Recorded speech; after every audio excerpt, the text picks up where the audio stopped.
I think we're live. I think we're live. I'm not 100% sure, but I think we're live, lads. Hello, it's Al here, Coffee Coconut Gaming, and I have got Karl, and I have got somebody called Matt, who just, I don't know, just turned up. Some fucking guy. Where am I? What day is it? It is currently burn o'clock. A Saturday and too hot. What it is. Horrific. Anybody listening from America, we are in Britain. We have temperatures that we are not used to. We do not have air conditioning, and we're all fucking dying. It's horrific. 30 degrees outside. That's Celsius, not Fahrenheit, because 0 to 100 makes more sense. Yeah, I swear, in this room with like my hard disk NAS box, my server, and my PC, 3 screens, I'm like, it's 40 degrees in here. I might just die. I've got 2 fans going. Yeah, it's brutal. I've got 2 fans on. I'm trying to angle them away from the speakers. I'm also sitting next to 2 snake tanks that are currently chucking out loads of heat. So, yay! But I thought, guys, that with GW on the offensive with their marketing for Saturnine, it might be a good idea to get together, have a bit of a chat, because obviously the last time was the preview, and they've showed off a lot of rules, and we might have had some of our fears allayed, and we might have had other ones sort of confirmed. But, yeah. You know... Asinine? Is the box called Asinine, did you say? Yeah. Primaris in disguise. But yeah, I just thought we could have a chat, see what we think, you know, discuss whether we're going to pick it up, and people might listen to us. Can somebody do me a favour? Can somebody just bring the stream up on their thing? I don't want to do it here because it'll echo too much. And just make sure that all 3 of our voices are coming through on the stream before we carry on blithering. They should be, because it all shows us coming through on the streaming software, but I just want to make sure. I'll have a look. Yeah, cheers, man. Just you'll just see it on Grubby Grognard Gaming live. I've put a slideshow in the background so that there's something going on and that kind of stuff. Yeah, see if it this comes was through. all very last minute, by the way. we was basically all dying of the heat. We need something to do. You'll just see it on Grubby Grognard Gaming. Yeah, we're all... Splendid. Everybody's voice coming through. Lovely, because I don't want to be the only one talking. Cool. So, yeah, GW have been doing, well, their thing. I mean, I've got like a flagon of Doom Bar with ice in it, just 1, because it's too hot, and 2, because I'm not one of those ale purists that says like, no, it has to be at room temperature. What's wrong with you? I'm like, well, I actively put ice in my ale, so fuck off. You crazy bastard. I mean, I totally understand with this temperature. And we have no ice. So I've got like cans of stuff in the fridge. Because our local store was just completely out of ice. And they're like, yeah, and the cash and carry is completely out of ice. I was like, oh, shit. You have ice cube trays? Ah, it's effort. And no, we haven't. Jesus. Basically. No, I use so much ice that there's no point. I would go through ice cube trays. Like, I'd have to refill them 5 times a day. This time of year, everything has ice in it. It's ridiculous. So yeah, I mean, you know, GW doing the thing, and they've showed off the stuff, you know, the models in more detail. So we've got a bit more of a line on those. And yeah, I mean, what do you guys think, first of all? Because we saw the models and we were like, oh, I'm not so keen. And now we've seen more of the models. I'm thinking in particular the Saturnine, Predator, and the Terminators. And are we kind of more along the lines of sort of, is it softened, or are we still sort of no, not in a million years? I'm going to buy the box. I'll pre-order it. I've already done all the bases for it and got done all my prep work ready for it, and printed all my shoulder pads. Nice. I'll have to be prepared for this sort of stuff. I get the feeling this box set is kind of like, do you know how when we got Betrayal at Calf, it was a really good starter army in a box? Yep.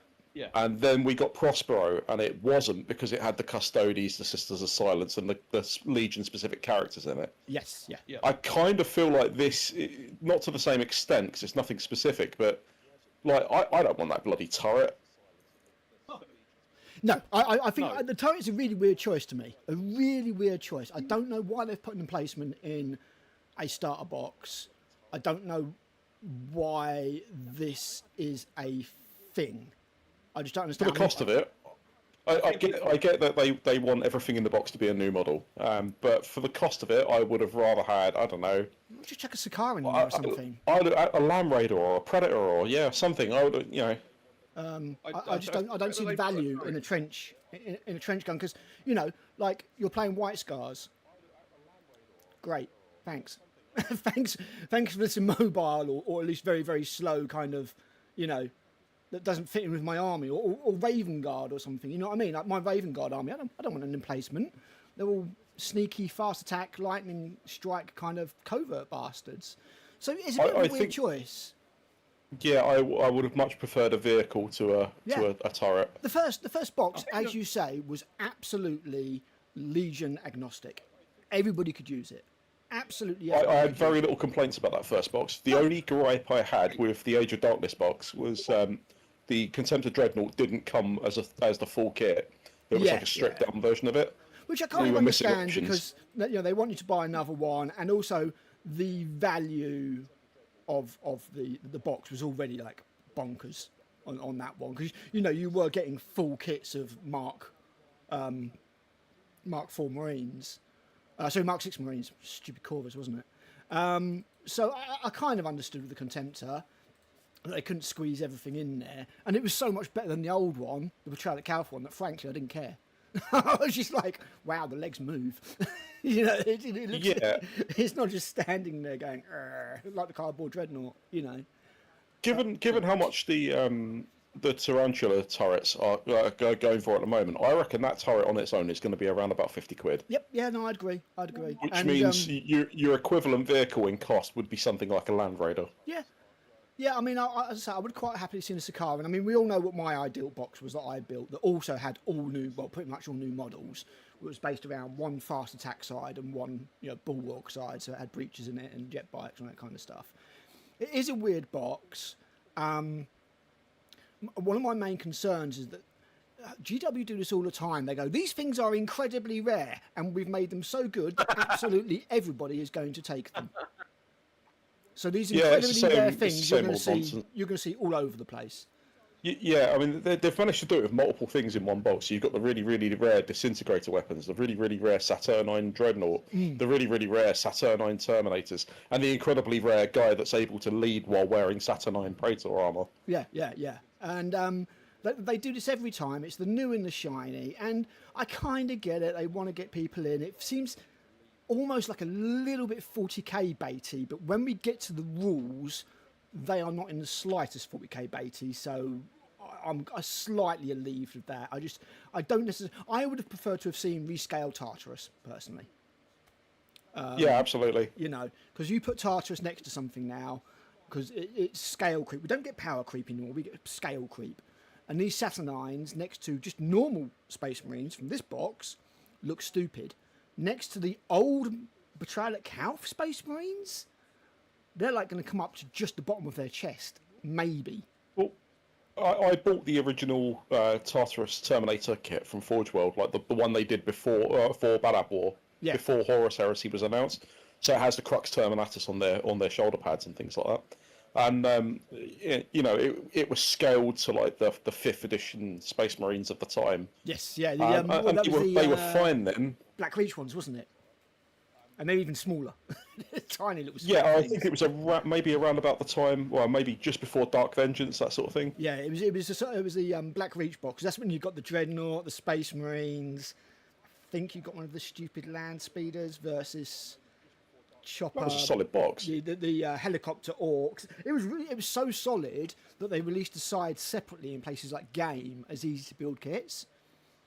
Because they're all push fit, and that push fit Dreadnought was amazing. I've still got it in my Empress Blades army. I mean, my Empress Blades army is more or less made up of that, so I hoovered up several over the years and bought more off eBay. Oh, for sure, yeah. No, I mean, there's nothing wrong with those kits. They're I think what we have these days is transcended game pieces into. I think there's a paradox with Games Workshop, and I want to do a video about it at some point about, is it a model company that can also be a gaming company, because so many of your pieces are so elaborate and so expensive that it makes it less viable as a game. Like, look at Warlord Games, for example. Warlord Games does not make as nice models as Games Workshop. They just don't. But nobody gives a shit because they're playing a game. You know what I mean? There's no bolt action, or there's no Warlord Games version of Golden Demon, because the models just aren't up to scratch. But they're fine as playing pieces, and it's more affordable because of that, and that makes sense. But because GW have this this stigma, I suppose, of being the finest model makers, they need to make everything into like a display piece so it can be painted to the utmost, and you don't always need that for stuff that's going to get swept off the table. It's a weird mentality they seem to have. Like they're very proud of saying we're the best miniature makers in the world. But the problem with that is, although I'd actually be inclined to probably agree, for tabletop stuff, what kind of does them over with that really is they're setting a standard. And when things don't live up to that standard, their paying customers are going to comment and criticise them for it. Oh, for sure, yeah. Whereas someone like Warlord Games, they're not the finest miniature makers in the world, so you've got to want to play their game to invest in it, which means you're not likely to draw the same level of criticism. No, because and again, you have the standard set, don't you? You know what you're going to get when you pick up a box of 20 beret-wearing, I don't know, drop troopers, or considering I used to work for the company, I should really know, but like a sort of paramilitary drop trooper type dudes, you know what you're going to get, and those models, although they're heroic scale and they're a little bit on the crude side, they're like 32 quid for 20 dudes. There's also a charm in the fact that they're not top polished. Yeah, there's a charm to it. Yeah, absolutely. And, as I say, stuff's going to get swept off the board. It's not all to scale. The tanks aren't to scale, for example. And if that bothers you, then, go and get ones that are. But people that just want to play a fun game, and bolt action is a better game than Warhammer 40,000 any day, they don't care about the models so much. And I think that's something that GW is missing, which is why I would love to see those easy-to-build models come back for people that just want to play the fucking game and don't want to have a work of art every single time they paint a soldier, do you know what I mean? So... yeah, it's a bit of a weird one. I'm still undecided on the Saturnine Dreadnought. I don't like the idea of it. I don't like the fact they've nerfed the Leviathan and basically made the Saturnine top dog now.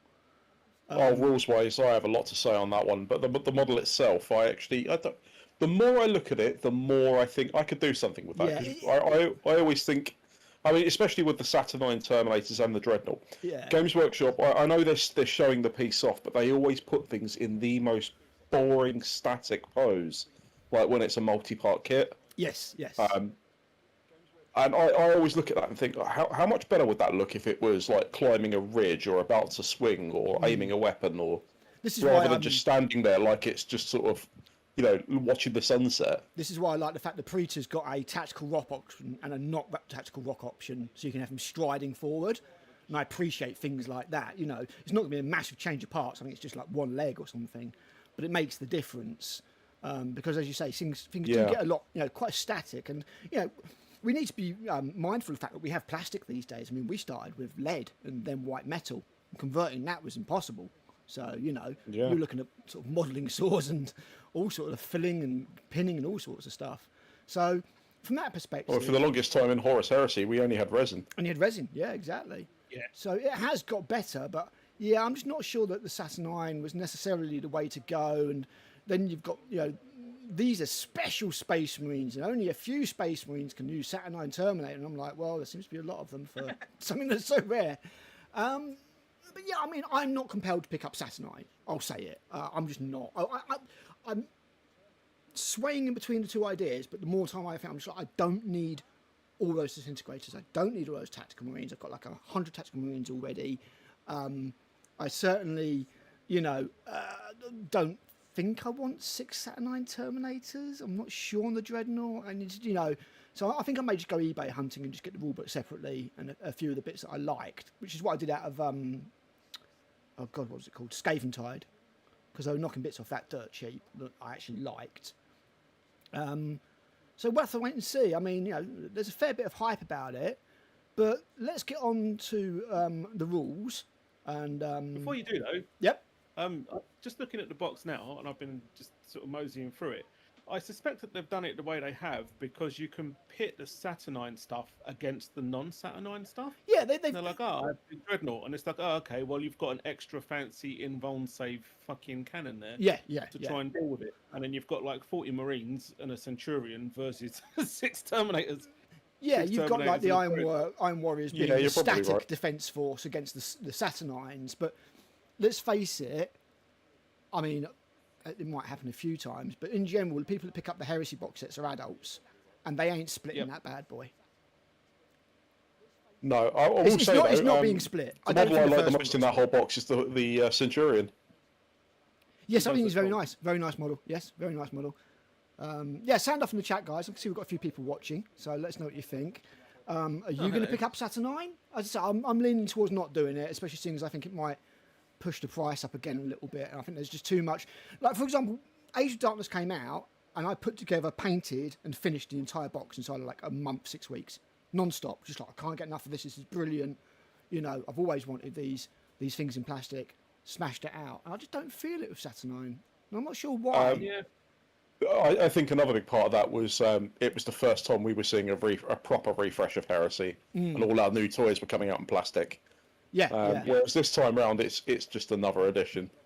I mean, this time round, none of it is stuff that we actually needed. I think this is the thing. I think if you'd filled that box with like land speeders and breachers and stuff that we actually needed and wanted, then I'd be like, oh yeah, you know, I do want this because I want these things in my army. But this seems like I never had a plan to put Saturnine in my army, and GW are like, Saturnine, you know. And I'm just like, no, not really. It looks like 40k, baby. I'm going to be honest. I mean, as much as I like the Mark II Marines, the logical, you know, the poster boy armor for the Horus Heresy, even though we have Heresy armor, is actually Maximus armor. Why didn't we see a refresh of Mark IV? It is the iconic armor of the Horus Heresy. Yeah, I will never know why they chose Mark VI. And then retconned everything. I just don't know, because as soon as you use Mark VI, as far as I'm concerned, you're placing that game at a certain point. It's like, you know, historical gamers, because, you know, Horus Heresy is a historical game. Whatever way you look at it, it is a historical game. And for me, it's like you play a battle set, the Battle of Waterloo, for example, but they've got AK-47s. You know, not quite to the same level, because obviously the AK-47 was invented in 1947, hence its name. But you know, it's that kind of a thing. They weren't meant to be there, and then GW turned around and go, "Oh no! They were everywhere. They weren't at the end of the Heresy. No. They were used all the way through." And I was like, well, if you'd rescaled Mark IV, then A, I wouldn't have a load of Space Marines that look like they're fucking midgets, and B, I wouldn't have this disconnect where, for autistic people like me, I don't want to use my Mark VI Marines in a battle that represents Istvan 3, the virus bombing. Do you know what I mean? Yeah. And I'm just like, because they wouldn't fucking be there. So yeah, 4 is.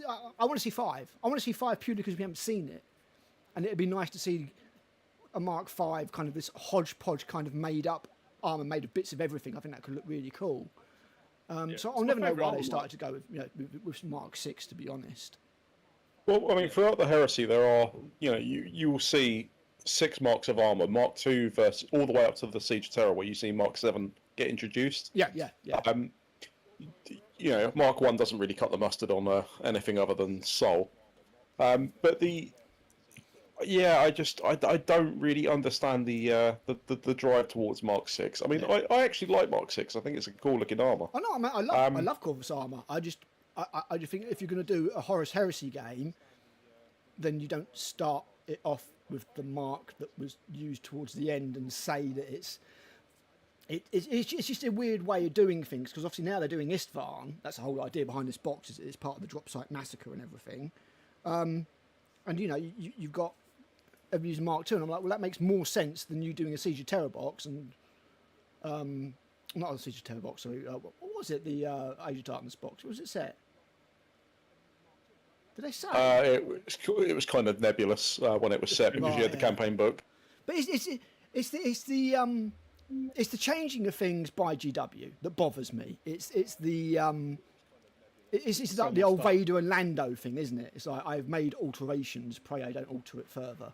You know, we've had it with the Lady Custodes. Yep, they've been there the whole time. Not done anything worth talking about, but they've been there the whole time. They were. I mean, and now it's the Saturn Night Dreadnoughts. Like, these are legendary mind. warriors worthy of name, but they've never been named. Some things I don't mind the idea of rather than the execution. Like the Saturnine Terminators, I don't mind the idea of them being in the game. I'm not best thrilled with the execution of it. No. But then they were metal and they don't look great now.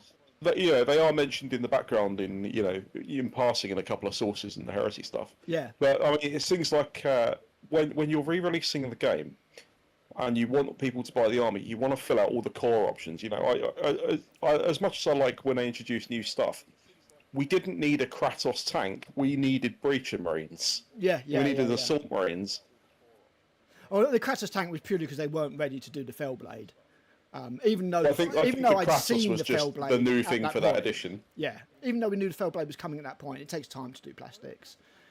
So it's another, as you say, it's another invented thing. It's like the bloody Vogel Dawn battle tank in the Imperial Guard, isn't it? You know, it's just like, here's this new shiny thing, because we've now power scaled to the stage where the Lehman Russ looks completely stupid. You know, it's tiny compared to everything else that's scaled up. And this is what the other thing that I have. This is the problem that I have with the Saturnine Terminators, is they're just too damn big. They're far too big. The Space Marines don't fit in them. They can't. Nope. I want to see the Space Marine's head be level with the other power armor helmets. Yeah. But that's kind of all I'm asking. It's not a great big thing. You know, it just it doesn't look right. I don't like the latest thing having to be bigger and better. It's like the J.J. Yes. Abrams approach to designing things. Well, it feels like Primaris. That's the problem. It feels like Primaris. Yeah, I mean, These are bigger, better, more special, stronger. I don't need a bigger, scarier Terminator armor. I mean, Cataphracti looks awesome already. Yep. Tartarus is my own personal favourite, but yes, yeah, you're right. I don't need I mean, the whole thing was, Cataphracti's supposed to be the big brute, whereas Tartarus is the more technical. Yeah. It's like, are we turning around and saying that Leviathans aren't big enough and we needed a bigger Dreadnought? Because now you're starting to really blur the line between Dreadnought and Knight. We honestly didn't need a bigger Dreadnought. I mean, I was fine with the Custodes having the Telemon. Yep.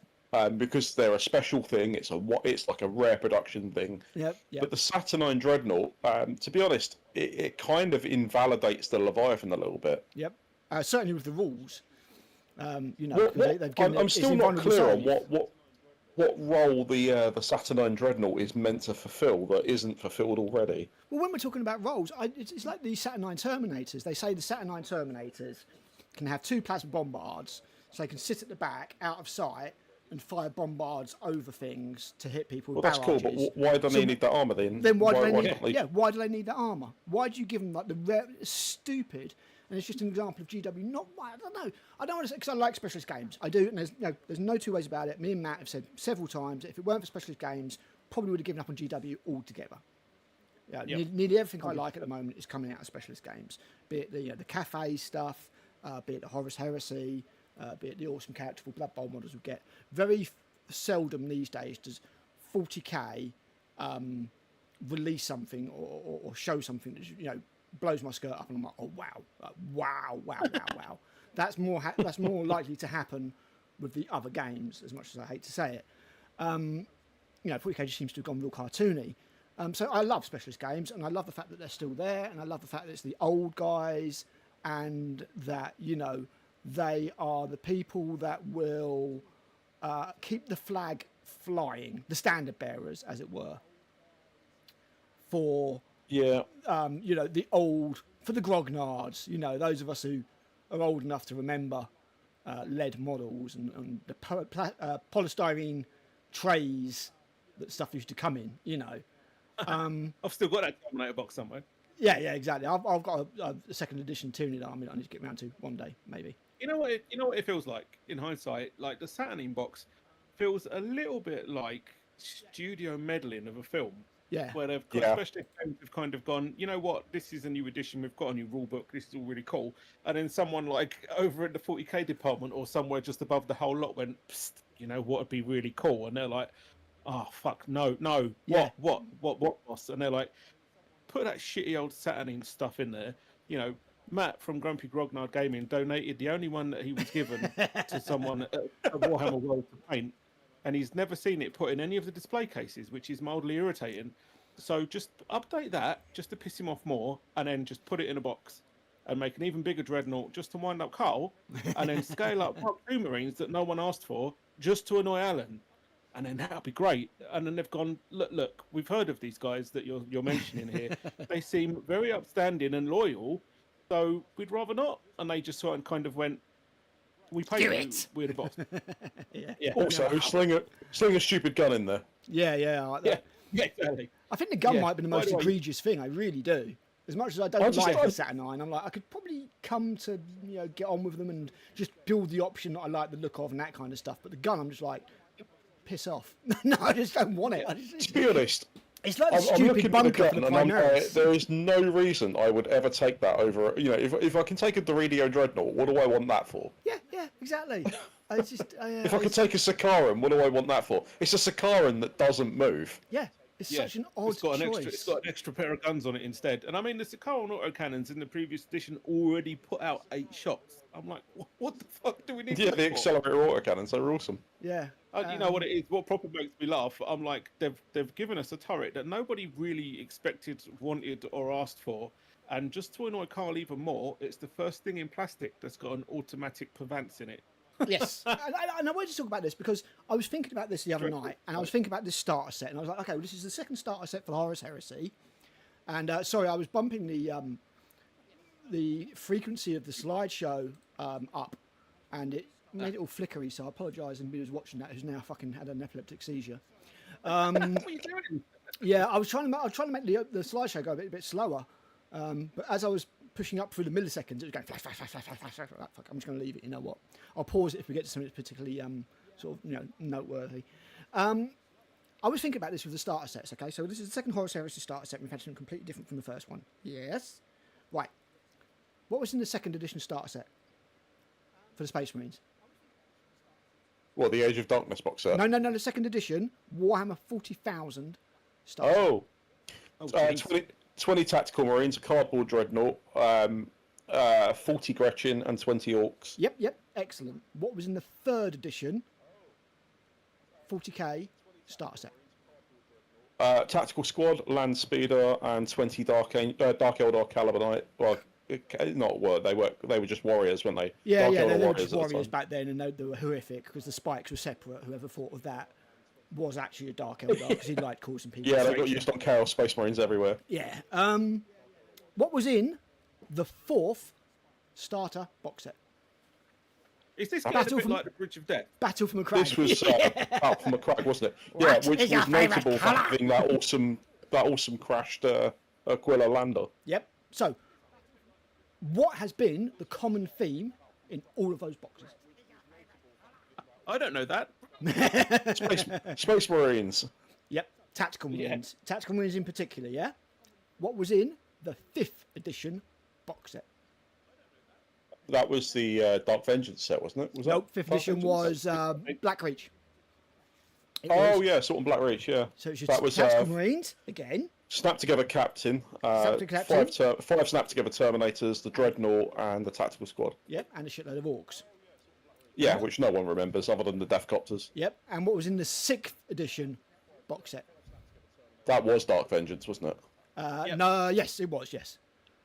Because they kind of skipped an edition. It was an edition that didn't have. Which is weird, because that was the one that had like the Dark Angel specific tactical squad, didn't it? Exactly, but it still had a tactical squad, and you could still use that tactical squad. And then we got to Dark Imperium, which had Primaris. Yes. So the first one I didn't buy. They were your new tactical. They were your new tactical Marines. You had pushed together Primaris. Every single box set since then has had completely different stuff in it. Yeah, didn't they have like the Flamer guys? And the new one had the Flamer guys versus the Tyranids. The one versus the the Necrons had bikes and assault marines. Oh, assault GW, marines for with no some jump. reason, is now afraid to put tactical marines into a starter in case people won't buy it. It's weird. I was thinking about it the other day. You had literally like 20 years of tactical marines, of a starter box actually being a starter army with your troops, a commander, and a little something on the side, be it a land speeder, be it a dreadnought, be it, whatever. Don't tell the To wife. what we have now, where Christ knows what they're going to do next year with 40k, but Don't really care at this point. well, no, Probably hand out a bag of sand and some crayons. they'll make up. Well, they'll make up another load of bollocks. It's like in the Age of Sigmar, where they did that thing and it said, "Oh, Sigmar, you can't just solve all your problems by opening another brand new chamber." He's like, "The hell I can't!" Bang, new kind of new kind of Sigmarine, No update to the tactical. Slight. Just new stuff. So this. No, is, I'm not a Sigma guy at all. But slight thing on that last animated short they did for that, like the intro one with the Skaven. Yeah. I really like the whole going a bit darker, where reincarnating starts taking its toll on them. I think it's a good idea. I just don't think the setting of Sigmar appeals to me at all. I just prefer. No. I prefer the old world. Always will. It's just as simple as that. The models new are one- improving. I'll give them that. I think Age of Sigmar generally does better work than 40k these days. I really do. The models at least seem a bit different and not as cartoony. 40k is getting very cartoony for me. But yeah, this is my point, is that I think this could be the future of Horus Heresy. I think it will just be each new box set, they'll make up some new bollocks. Because that's what they've been doing in 40k. Here's these Incinerator Marines or Inferno Marines, or whatever the hell they're called, that you've never seen before. Because we can't have a specialist Marine squad that can have all the weapons. We have to have them all separated out so that you buy all of them and we make more money. I'm not clear on the Primaris lore because it's not making any real sense to me. But these Infernus Marines, are they like, my whole job is to carry a flamer? I never carry a bolter. I'm just a guy with a flamer forever. That's exactly what it is. Much. They're not like a tactical squad that's been rearmed. It's just like a guy who has a fetish for his flamer. They're basically, they're trying to use. I mean, I presume they can use other stuff, but they are, because they've got this weird. They've really messed about with the chapter organisation as well, and I hate that even more. I was going to say, how many Marines are in a chapter? Still As many as is convenient, I think. roughly 1,000, but they say it goes over because they've really messed. You've got like battle line companies and reserve companies. And there's like it's a real mess now. Like, it was so perfect in the old days. It was perfect, the chapter organisation. Do you remember the the 6th chapter edition HQ, codexes which is actually 6 gave you a breakdown Yeah. of exactly who was in a company, like who the captain was, how many squads, which ones were understaffed at that perfect. moment in time. And you see that picture of the Ultramarine Company all at once. And it is just... Yeah, that's awesome. Bang, there's your 10 squads of... I'm sorry, there's your 6 squads of Tactical Marines, there's your 2 squads of Assault Marines, there's your 2 squads of Devastators. Boom, that's one company. That repeats for 6 companies. Then you have your reserve companies that are made up of 10 units of each. And then you have your 10th company, which is Scouts. And obviously your first company is all Terminators. Boom, easy, simple. Now it's all over the place. Like Reavers, and it just never ends.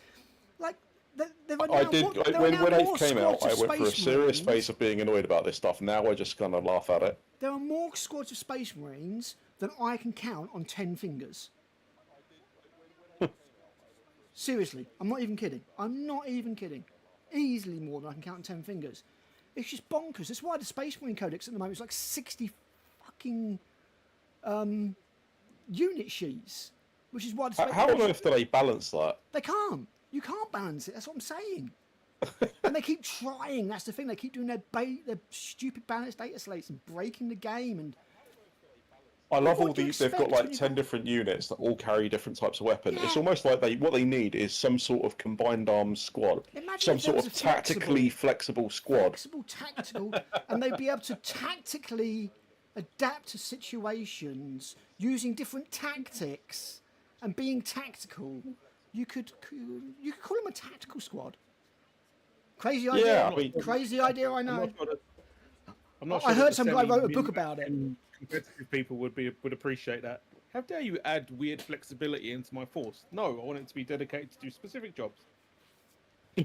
Bonkers, absolutely. I mean, works for GW because it introduces more SKUs, you know, more things they can sell. But the problem is, at some stage, they'll discontinue and move some of these units to Legends. And for sure. You watch, and I can't wait for that day in a sense, because I want the Primaris sort of fanboys to start kicking off and complaining they're losing their units, and I'm going to sit there holding a tactical marine, being like, "Do tell me all about it." Yeah, I think. Yeah, I mean, I can understand a certain amount of planned obsolescence because they churn out so much shit. I really do think it's unnecessary. I just don't think you need to do it. We got by 25 years without you doing it, and it was fine. I've got a number of friends who are looking at the new edition of Heresy, and a couple of them in particular have said, "That's it, I'm out." Yes. I don't like where it's going. I've had a lot of people that are just like, I'm not willing to do that yet, because I'm willing to, you know, I've got a hope that the Specialist Games guys have done a good job.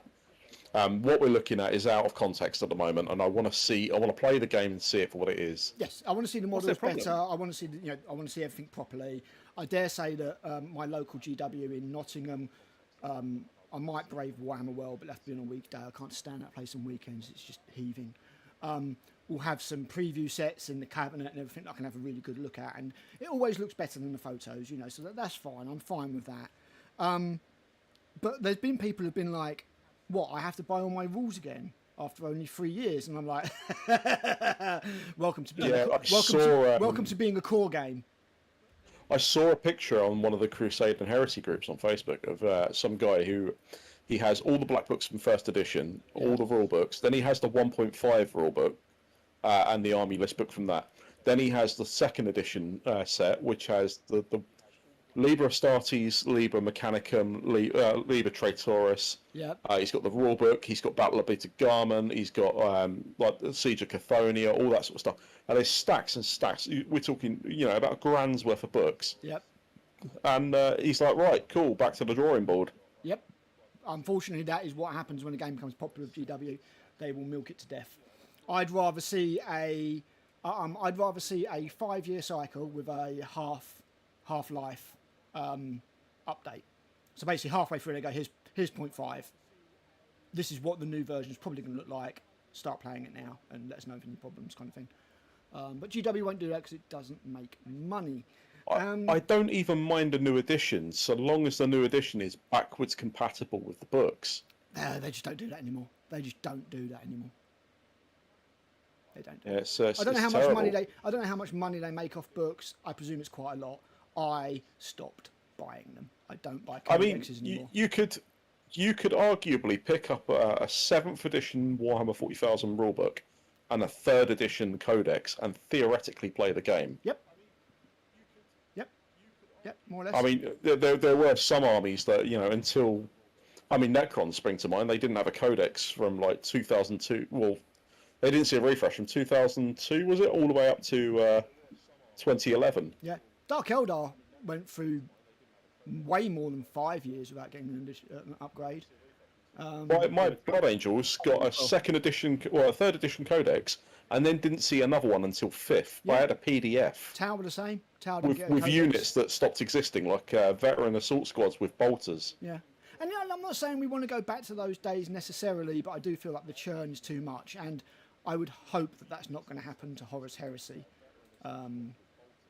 But you know, it might do.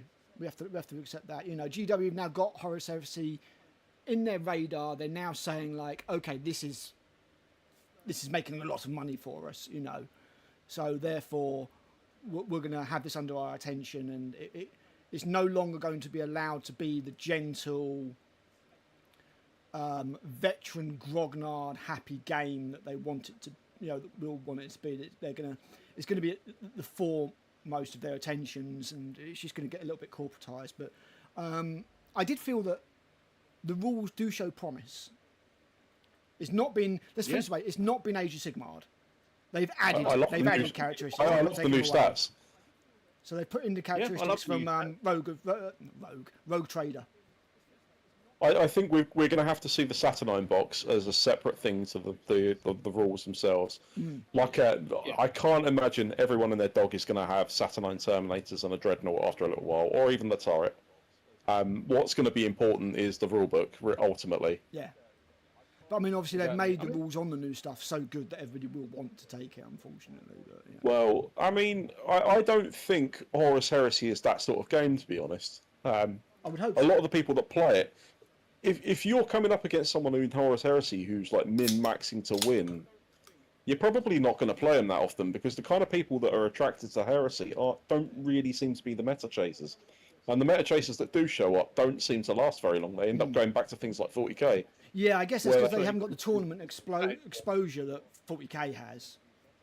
Yeah, you got to remember, Heresy is a big, investment in terms of money. Yeah. And if you're turning up and winning people every week, they're just not going to play you. It's just not. It's not like a.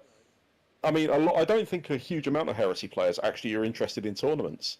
No. I know they exist, but it's not like 40k, which is geared towards this competitive meta chasing, eBay army buying. Yes. Yeah.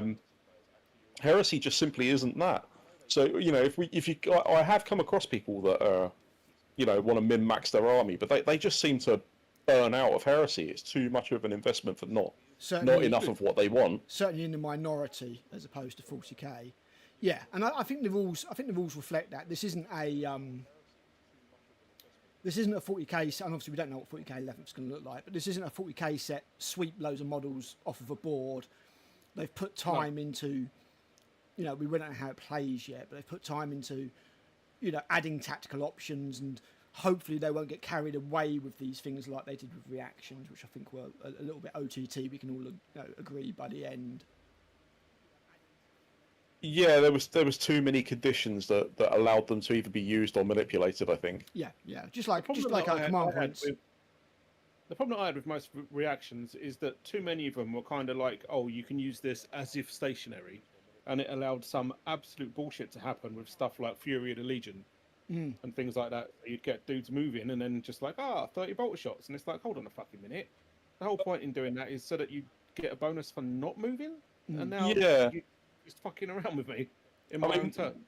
My problem with it wasn't so much the what they are. It's more Games Workshop just doesn't understand moderation with these sort of things. Like they've come up with a cool concept. You're limited to 3 a turn. All right, that's cool. But then you can have a special character that allows you to do it differently. Yeah. And then you get your Legion specific one, and then you get conditions that allow you to do an extra one. And at some point, you're just like, it's now so much. It's like command points and all the other things they drive. Yeah. And then they've doubled down between, what was it, 7th and 8th, or 8th and 9th? And they were like, now you have double the amount of command points. And it was like, great, thanks. Yeah, I mean, it's not as bad as that. Like, no, but I mean, 6 reactions in the rulebook. You've got 2 per phase.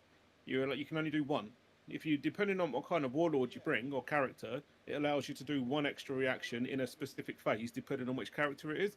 And then you get an advanced reaction per legion, which is once per game. So it's not that bad, Yeah, I think it was just in a game where you're trying to balance 18 legions off each other. I think it was another level of just going a bit berserk with something that wasn't necessarily needed. It's getting that level. It's getting that mix, isn't it? You want that mix between playability and flavour. You want the game to have don't get me wrong. I do like the idea of reactions. I think they're a really good idea. We've always technically had a couple. Things like Overwatch have always been in Heresy. Yeah, and I kind of hope that reactions. And I really like it.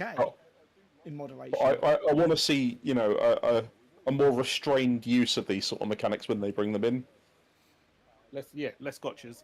Yeah. More tactical planning and rewarding and stuff like that. I mean, that's something that reactions tend to sort of lean towards, is a gotcha moment, and that's a feels bad moment. Is nobody likes that really, especially if it's being pulled off time and time and time again.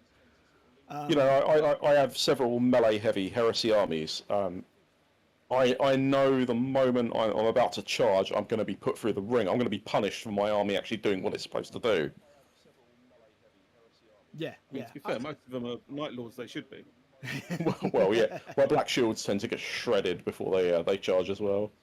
Yeah, and you know, the first edition, the second edition did have problems. You know, specifically the survivability of vehicles, and they've made some alterations to the vehicle moves. Now, I don't necessarily agree that because they said it was like, oh, we've just tuned it up. We've just made a couple of little changes. I'm like, no, not really, GW. You've made some, this is a fairly big update, but it's not necessarily a bad thing. We don't know yet. But vehicles in particular do appear to have got a little bit more survivable, which is nice. It looks better. Yeah, ultimately we'll have to see how it balances while playing the game. But I was impressed with what I saw. Yeah, I mean, specialist games, they do good work. Let's be honest, they do. Matt. Yeah, you said do. They they do a level of work that is above what I would consider the core studio's level. For whatever reason, whether it's the talent of the people involved or directions from above, Horus Heresy was not a fundamentally broken game on release like 40k 10th was. They've only had to make a couple of little.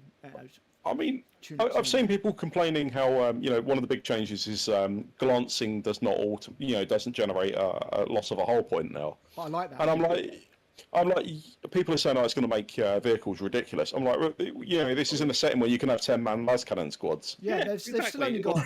I mean, a Predator-sized tank, I think, still only got like 4 or 5 hull points. Yeah, I mean, you can have a Rhino with a tactical support squad full of melter guns doing drive-bys. Yeah, they're going to go down. It's just you won't have them being taken down by, stupid little things now. I think it's a great solution. I love the fact that a glancing hit just makes them less useful, less capable, and you need a penetrating hit to take a whole point off. I love that. I think that's great. That's absolutely fantastic. Yeah, I think that's a very elegant fix to the problem, if I'm being honest. Yeah, you're basically shocking the crew rather than damaging the vehicle. Yeah, it's like the old damage table, but not the old damage table, because obviously the first half of that damage table was either like knocks, stun, shaken, I think it was, and all that kind of stuff. So it's all temporary stuff. It's a bit more like that. I like it. I think it's a good change. I think vehicles might be a little bit more survivable now, because it did always feel like you put a vehicle on the table not knowing if it was going to get blown up, but when it was going to get blown up. Yeah, I mean, it was things like taking a Rhino to belt your guys over to an objective. We're like, well, how far is it actually going to make it before they're on foot? Place your bets. You shouldn't have to take transport and knowing that it's expendable. Yes. My Rhinos are not expendable, and we do not do this kind of work. Yeah. And I think it's a good move.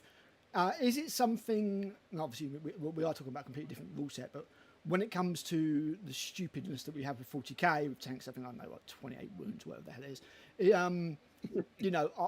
I'd prefer vehicles to be treated differently, and I like the fact that it does put a little bit of flavour back in. It's like, boom, there's your condition for being glance hit. You roll the dot. I like that my tank feels like a tank and not a particularly big monster. Yes, that exactly. Yeah, exactly. Yeah. I didn't mind Dreadnoughts going over to having a stat line like a infantry. That was fine because it is basically an upscaled suit of armour. Yes, yeah. Eldar were there anyway. I still love the old shooting the leg of a Dreadnought and causing it to, go boom, and then the Dreadnought falls over and stuff like that. Or the one where you immobilise the Dreadnought so it can't spin around. It's like, bollocks, that kind of stuff.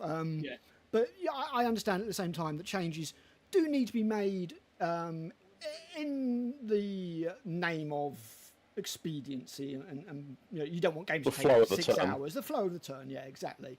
So I thought vehicles in general were pretty good. So let's get to another contentious point of rules, which I think works fairly well, but I think may be open to exploitation, and that is the army construction rules. Hold on.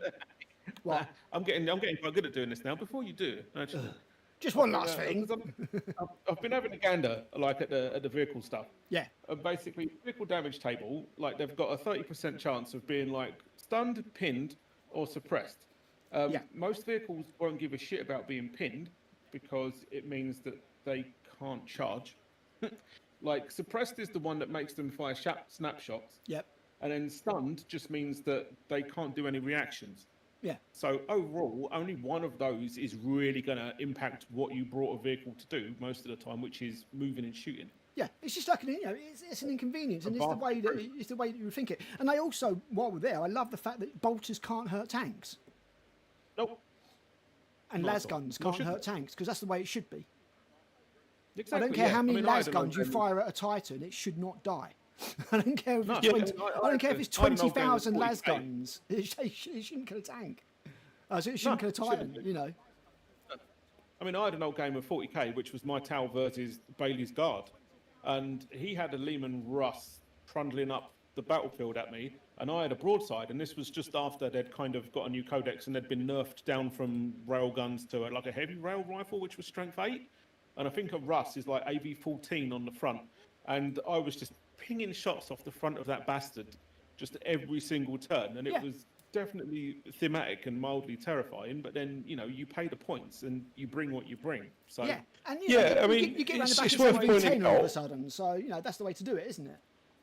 It's worth pointing out all Space Marines in power armor carry crack grenades. They will have a means of dealing with, attempting to deal with a vehicle. So it's about using the correct tool for the job. And again, I remember playing a game against Bailey, against his Sisters of Battle with my Space Marines. And I remember chasing after his bloody immolator thing with a sergeant with a crack grenade or a melter bomb, I think. Probably melter bomb, because I was trying to attach it to the tank. And he was just reversing away from me. And my sergeant was like, "No, come back here, you bastards!" Oh, you bitches. I do like immolators. It's like a Razorback with two really, really big flamers on the front. Yeah, it's bringing the maximum purge, isn't it? That said, I don't want to see Sisters of Battle in Horus Heresy, no matter what GW think. Because they weren't fucking there.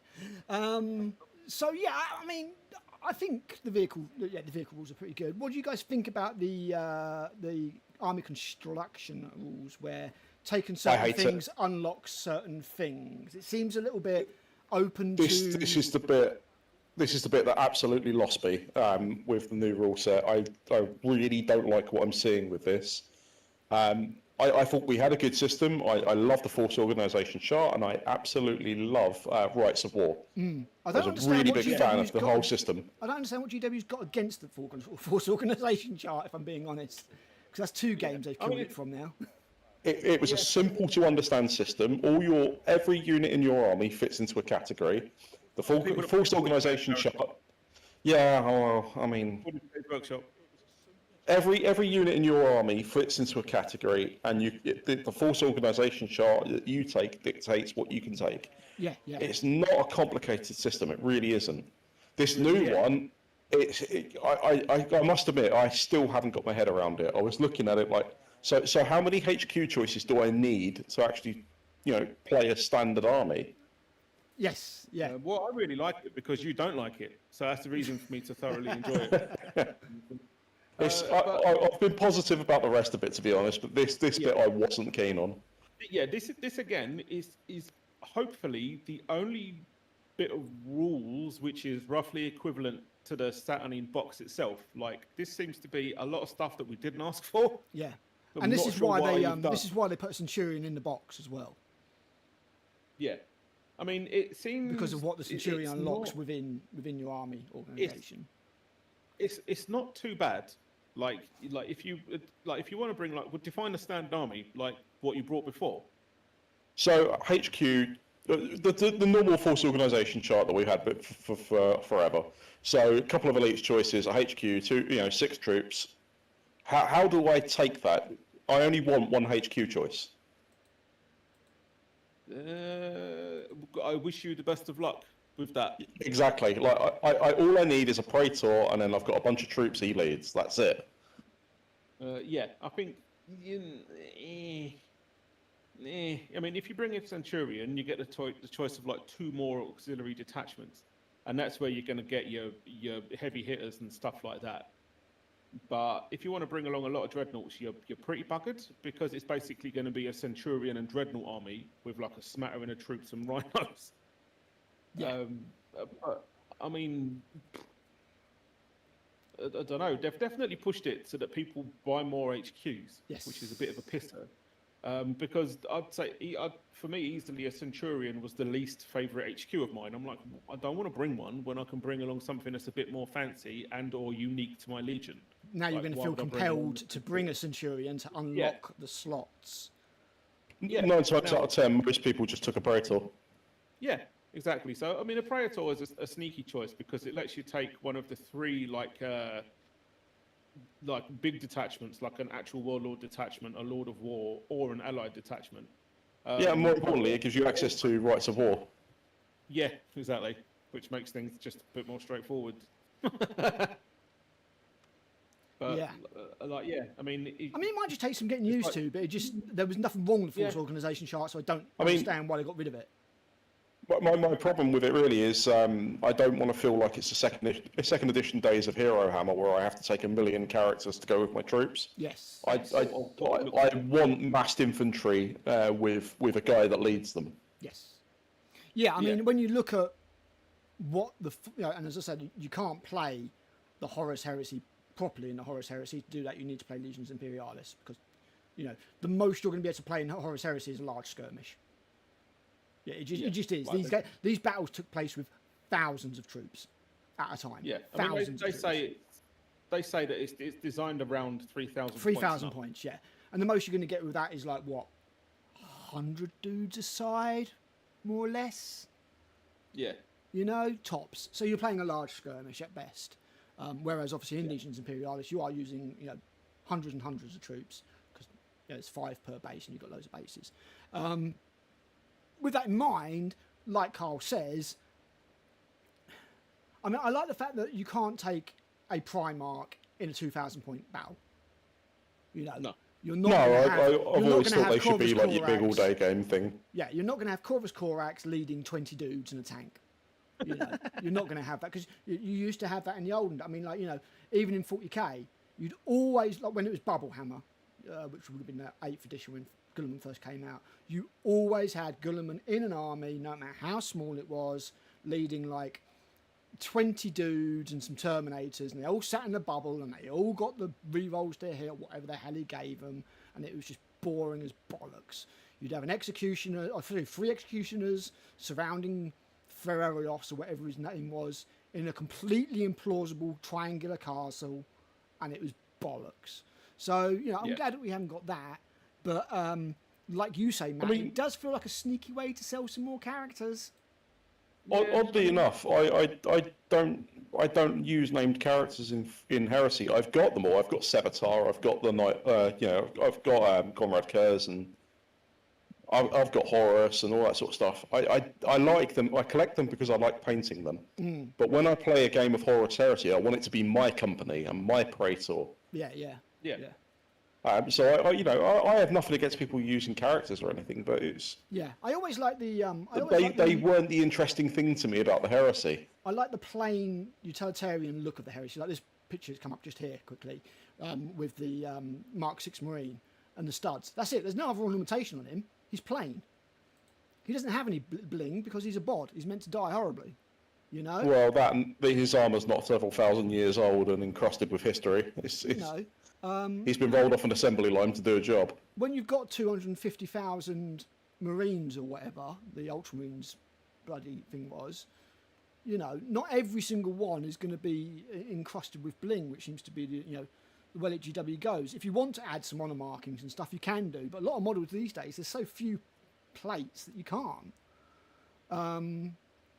So yeah, I mean, the rules to me, I'm glad they haven't Age of Sigmar'd it. That was my first concern. My first concern was like, little Jimmy will like this game, and I was like, oh no, you're going to completely fuck it. And I don't think they've completely fucked it, but I also don't feel that it's the minor touch that they think it is, and I think it is a lot of big changes to make people buy a new book. There's no way that you can use your old book at all. It is completely redundant now. I mean, this isn't like where these 3 pages are out of date now, and you'll need to photocopy some and put. You won't be able to use the old ones at all. I'm kind of hoping that the additional units they've added into the campaign books aren't just dropped and forgotten. I thematically, I absolutely love the idea of Inducti. I love that we've got these rushed into production youths that are they're used as, you know, some legions treat them well and others treat them like absolute meat shields. Yeah. And I thought that was a really cool idea. You know, thematically, you've got like this animosity between what are considered true Space Marines and these like flash indoctrinated guys. Yes, and that's one I of the want things... to see them carry on. I want to see the Inducti as a unit in. Even I suppose the way you could do it is you have the Inducti unit in the book as whatever, like the spoilers or something. But then when you have your Legion specific entry, you have their Inducti page, like what their Inducti do. And that's the other thing that I think when it comes to the Horus Heresy that I will be keeping a very close eye on, a very close eye indeed, and that will be the tone of the Horus Heresy. You know, yes. The last bastion of the grimdark, and hopefully it doesn't start going cartoony like 40k did. I know you guys, you know, maybe not to the same degree I do with it. Like, I love what I love about the Heresy is there's no lol so random nonsense in it. Yes, it's not got any of the 40k humour. It is played absolutely straight. Yeah, it's military. Yeah, like it's military history, isn't it? Yeah. And I think a lot of people that come over from 40k don't really understand that the Ultramarines in 40k are not the Ultramarines in 30k. Oh, no. The Death Guard are very, very different. Like they're all very serious. The demons in the demons in Heresy aren't, you know, zany little nurglings jumping around. Lol, look, he's wearing a Mark III helmet or any of that nonsense. It's completely tonally different. Yes. I personally hate lol so random stuff in 40k. I really can't stand it. Yeah, I really hate plushy nurglings and things like that. I wouldn't say it's necessarily the reason I like it, but I think 30k Heresy feels more like something like bolt action and therefore appeals to dudes more than girls. Does that make sense? Like, Yeah. There are quite a few girls who play 40k, which is fine, absolutely wonderful. I am glad you play 40k, and I'm glad that you like it. And if any girls do want to play 30k, then jump in, absolutely go nuts. But in general, because there is no lol, cutie, nurglings and all that bollocks, I'm not so sure that they do. Like Kirsty has shown. I'm not even sure it's really 30k at all. None. I'm not even really sure it's the girls. It's more like the. I always think of it as, you know, like your Marvel stan who loves his Marvel humour and the quippy jokes and the nonsense like that. That's the kind of person I picture loves all the I call it the lol so random nonsense in 40k. Yeah. Like your Gene Stealer cult. Look at the little tiny Gene Stealer with his little vial of stuff with smoke coming out of it. But again, that's been done to broaden an audience, isn't it? That's the nurglings that are all, you know, all cutesy and doing zany little things on bases and like plushy nurglings. You would not have seen plushy nurglings 20 years ago. It's you know, it's the broadening of the audience, and as I say, it's not necessarily a bad thing unless it erodes at the quality of what the thing is. And when it comes to 40k, I've accepted it. I'm like, yep, you know what, 40k, that's your cash cow now. You're going to do whatever you do to that, and it's up to me whether I'm happy to stay on board or whether I just jump ship. It's as simple as that. Yeah, I mean, and if I do jump ship, then fair enough. I'm old now. I've got 7 editions that are great to varying extents that I can play. Yeah, I mean, to be fair, 40k has always had the zany little nurglings and the mad stuff like that. They've dialed it up even more over the years. But, you know, even second edition Rogue Trader all had like moments of humour and stuff like that. But what I liked about the Heresy was that all got thrown in the bin. I think the thing about the second edition zaniness is that it's been taken and they've like, oh, we've brought that back, but they've done it in a cartoony way, and I don't feel like it was cartoony back in the day. Whether it's because of the crudeness or whatever, you know, it does seem, as you say, lol random now, cartoony. It doesn't seem to make sense. Nothing really seems to sit or matter. Nobody dies, for example. You know. Yeah, I have a particular hatred for those Poxwalker models. They're awful. They're awful. Yeah, I'm not a fan. Awful models. The one that always stands out to me as the worst example of this sort of stuff is the Sloppity Bile Piper. I cannot stand it. I hate it. The dude on the snail. It's always it conjures up images of the people that used to clap like a seal when Timmy comes on the screen in South Park. It's weird because they've taken. It just makes me cringe inside. I hate it. They've taken passages from The Lost and the Damned, because you do have passages like a beast of Nurgle bounds joyfully up to somebody and then gets disappointed when it's toxic sludge or whatever melts that person away, bounds away to get somebody else. But what they did was they were like, okay, well in this case we need to give it a cute, adorable face. No, you don't. You make it even more horrific, and then it's funnier. Do you know what I mean? Then it's even more funny. Kind of way. Yeah, the morbid humour. That's what you want to go for. You know, I don't want to see this sort of thing that looks cute doing all this stuff. I want to see this thing that looks horrific acting cute. That's funnier. That makes more sense. But again, you know, that doesn't work. And from somebody who has got a spouse who likes at least some of the models and stuff, she does go for the cuter stuff. She goes for the orcs. She goes for the nurglings. Orcs. You know, it works. It works for the female audience. You know, whatever way you look at it. But she does not show any interest in Horus Heresy. The thing is, that's completely fine. I don't have a problem with that. I'm just saying that from my point of view, I can't stand that stuff. I really don't like it. As I say, it's what they're doing with 40k. Whatever way you look at it, we ain't going to change it. It's like these people who go, "Lol, I'll just boycott it," and GW will change it. It's like, no, it's not going to happen. To make a difference. You don't. Whenever I go to Tottenham Court Road Warhammer or Warhammer World, and I see those giant plushy nurglings, it makes me want to walk out again. Oh, I can tell you they've got rid of the one at Warhammer World now. It's a big statue of Titus. Oh, good. Hopefully it caught fire. Well, Alan, after this meeting that we're having, I think I have a word with you. I have an idea what to get Karl for Christmas. Christ. Our next video, Karl setting fire to his Christmas present live. Yeah. A giant squishy present that Karl didn't ask for nor want. I think Alan Bly basically. I don't think Alan Bly would have let this happen. I don't think he would have let the heresy go like this.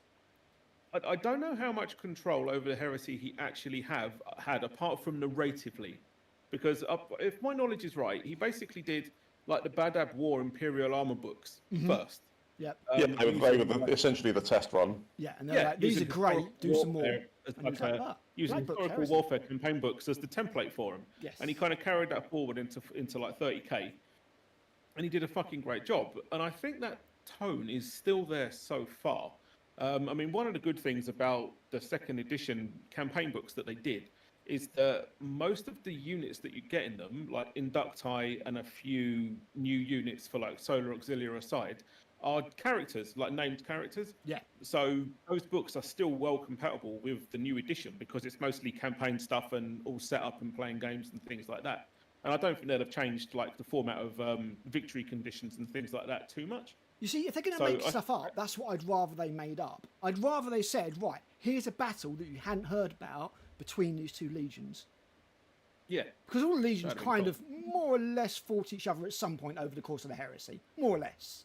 Yeah, as someone who played Adeptus Titanicus and Heresy, I really don't want to see another book for Beta Garmin. I want to see something else now because we've had Beta Garmin. It's been done to death. Yeah. Like I was saying, like the campaign book for that should easily be applicable to third edition. Disregard the units. Hopefully Inducti will either be rolled into one of the levers or they'll get a PDF release.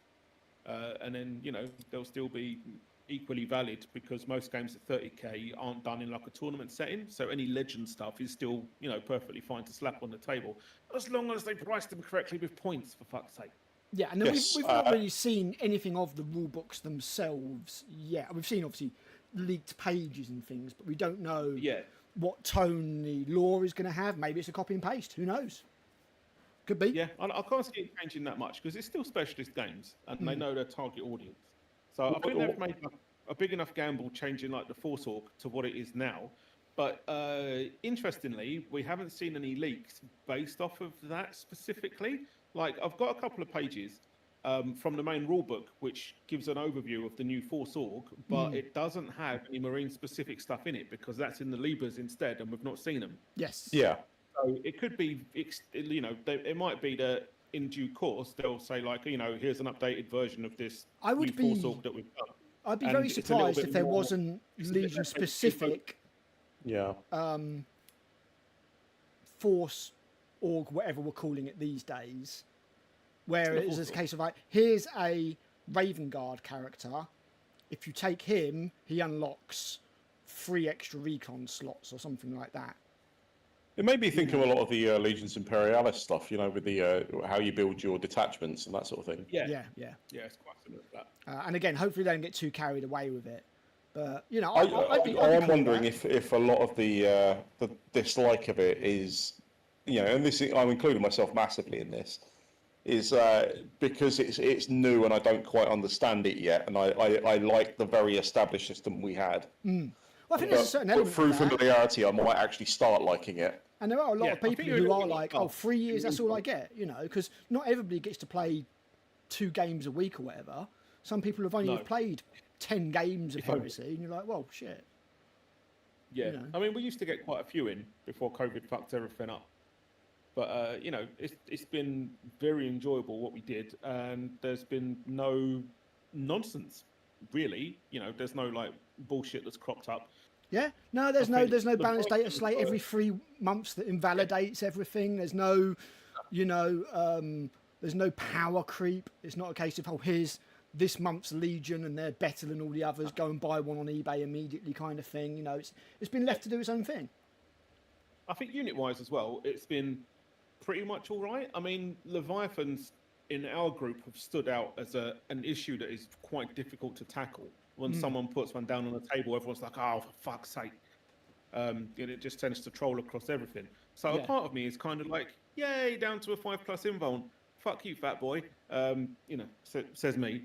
But and you know, Assassinine strides around the corner going, hello.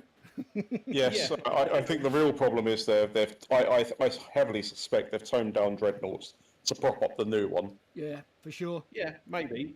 We'll see. But again, it depends on the points cost. Like, I don't mind the Leviathan taking a bit of a nerf as long as the points have decreased accordingly. But, we won't know what that is until we see it. Have we seen confirmed points for war gear and stuff yet? No, not yet. The only stuff we've seen confirmed points for is the Saturnine stuff that they released on Warcom. Right. I mean, war gear having points cost is definitely a thing. We saw it with the Saturnine. Like, you can swap out the plasma Flooby-Doo weapons for disintegrators for like 10 points. Yeah. Oh gosh, you're cool. Yeah, okay, so we do know that is a thing because that's my biggest bugbear. Yeah, so I think. they've not disaster zoned it like they have with 40k. That's good. No, that's good. No, that's all fine. Yeah. So I mean, we know stuff's coming as well. I mean, this is the other thing. Like people, when I did my Saturnine roundup review, my own one, I was just like, oh, these are shit. I kind of think they shouldn't be there. Blah blah blah. It was like, oh, you're such a moaning can, and I was just like, if you'd carried on watching the video, you would have heard me say, I love this, I love this, I love this, I love this. I love everything that's not Saturnine. All the stuff that's coming up looks really good, you know. See, I think I'm actually a little bit more positive about the Saturnine stuff than maybe you guys are with the models themselves, because I think I can do something with them. I'm not keen on the Terminator scale. Yeah. But I think I can pose them and do stuff with them to make them not quite as terrible as they're first looking. Yeah. Let me just. I mean, I knew for a fact, no matter what happened, that we were going to get another Dreadnought in the box. I was 100% convinced we were going to see a Dreadnought. I thought we were going to see like a different loaded out Leviathan or something like that. But I was actually quite surprised we saw the Saturnine Dreadnought. Yeah. All right, let me see if this is going to work, because sometimes it does, sometimes it doesn't. No, there it is. It's worked. Look at that. Look at that.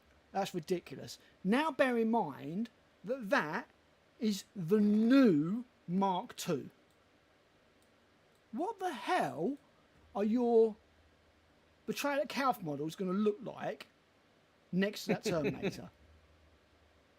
It's going to look fucking retarded. On how long those Terminators are on the board. I'll point out, I actually have from 2011, I have the resin Mark IV Space Marines, which are even smaller than the Betrayal at Calf ones. Yeah. I see your Marines. Well done. I wish you all the best. Yeah, it's and this creep is in this instance in particular. I feel like it's quite unnecessary. Where's the picture of my? Looking at the size of those,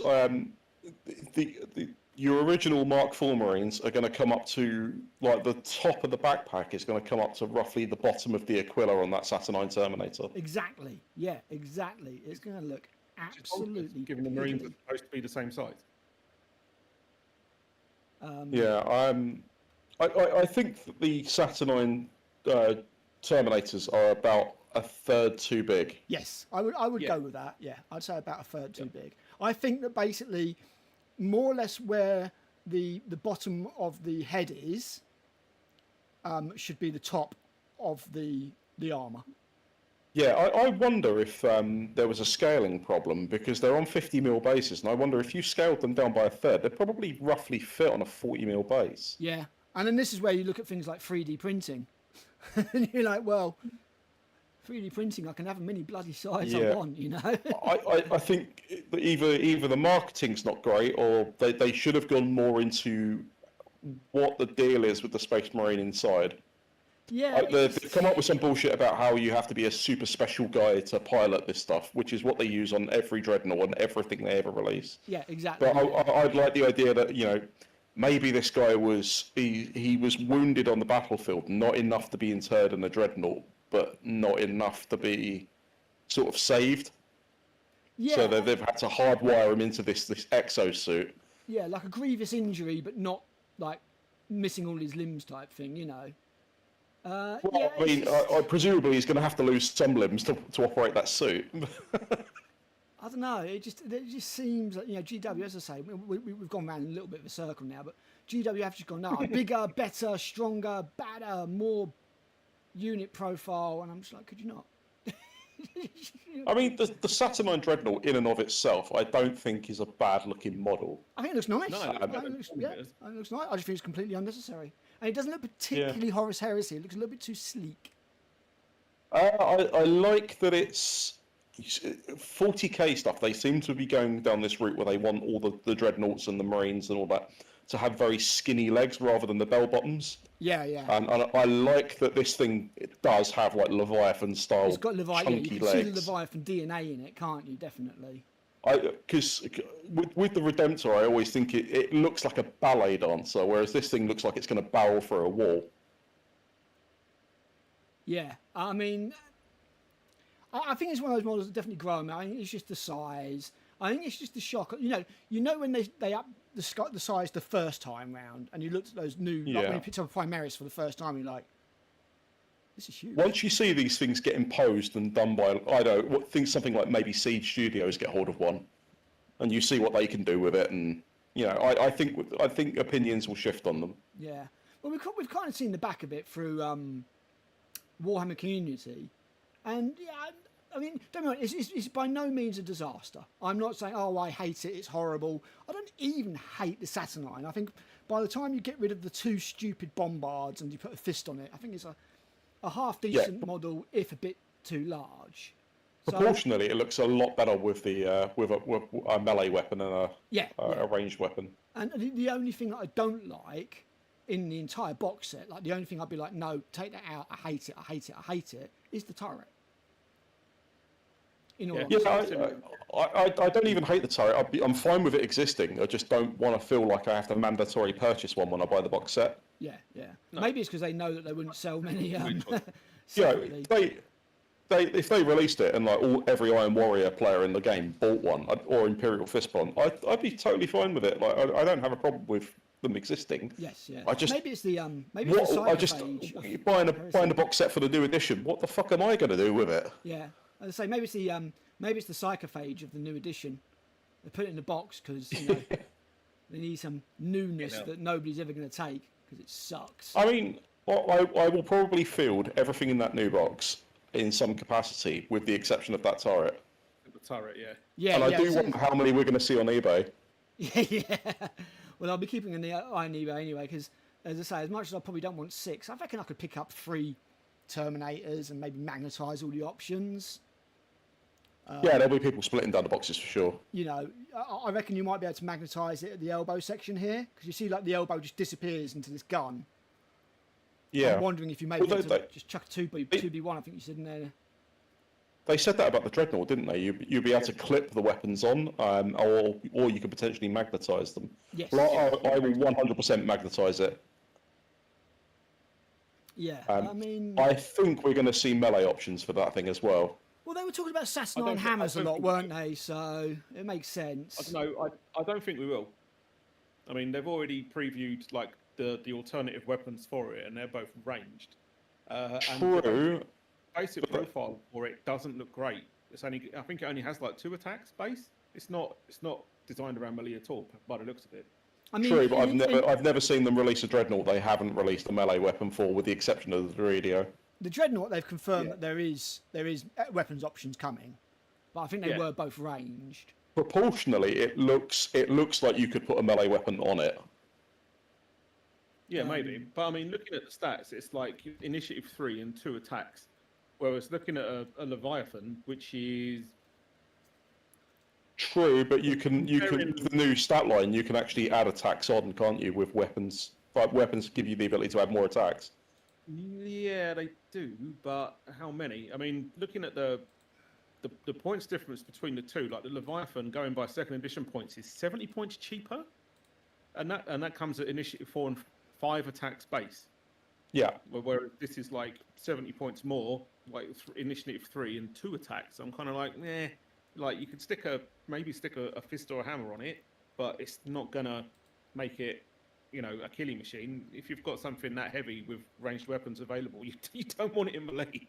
So this is what I'm... True, but then you can also, for reasons that I have never fully understood, you can make a Leviathan Dreadnought entirely ranged, even though it is clearly designed to barrel through things. Yeah. Yeah, exactly. Yeah. I mean... There's still no slouch in assault, even without a weapon.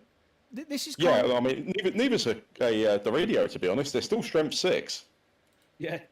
This is kind of what I'm thinking is...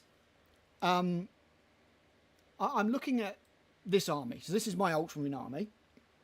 This is based largely off of the Age of Darkness box set. That, as I said, I was just like, oh, this is amazing. I love it. I love it. I love it. I love it. I want to put it all together and I'm painting it out. And I'd probably not been that inspired to do the hobby for like years. So, we'll zoom in a little bit. We'll see that it's made up of some of the old Mark IVs here. Yeah, you've got the Betrayal at Calf Mark IVs, and you've got some Prospero Mark IIIs. Mark IIIs, yeah. And then they're repeated here, and then somewhere here they're the Corvus. Now, you can't necessarily see from this angle, but I can tell you that these are significantly larger than these. Partly because of the pose, but partly because they're just better proportioned. And then you've got your Contemptor Dreadnoughts. And you look at those, and even the Contemptor Dreadnoughts are kind of looking just a teeny bit small next to the Space Marines. And I put the new Guilliman because I hated the old Guilliman. The Saturnine is going to be absolutely monstrous next to all this lot. Even the Saturnine Terminator is going to be like up here. The Saturnine Terminators are not going to be far off a Contemptor. I reckon they're going to be up to the head of a Contemptor, the Saturnines. I'm not sure they're that big, but we'll see. Well, I mean, if we look at the other picture, then I don't know, man. I mean, I think the head will come up to somewhere around where the collar is, just below the head. Yeah, that's what I'm saying. Just where his head is, just here. I think it will. Well, yeah, I think the head sits somewhere where the Ultima is on your on the collars on your ones. Yeah. So again, it's just this scale creep and this whole new everything big, and I love seeing Mark II. I mean, those are one of my favourite things out of the box, but I'm worried about how it's going to look with the rest of my army. Is it going to get to the stage where it's like, don't you dare talk to my son like that when we're looking at these old Betrayal at Calf models? I mean, it depends on who you play. I mean, if I know I'm going to play someone as a friendly game, I'm not going to bring my Dreadnought list or something like that. I'll tailor my army to my opponent because I want to have a fun game. Yeah, I mean, I'm not even worried about that. I'm not talking about. I'm talking purely as a this is your thing. You've put a load of time in, and you've got new stuff coming out, which you're like, oh yeah, cool. I'd like to add that to my army because it's going to look really nice. And I've got loads of stuff to add to this army. I've got Sakaran, I've got Leviathan, I've got Proteus somewhere. I've got loads of box stuff I need to add to this army. And I was kind of hoping that the new edition of Heresy was going to be like, oh yeah, you know, I'll get the new box set, and that would galvanise me again to get all this done. And I'm kind of looking at the new box set and going, is it going to make all my existing stuff look absolutely retarded? I don't know yet because I've not seen it in the flesh. And as I say, I would imagine that Warhammer World, which is just a 10-minute walk away for me, will get it in the cabinets, and I'll be able to go and look at it. And it may well be that I go and look at that stuff and I'm like, you know what, guys?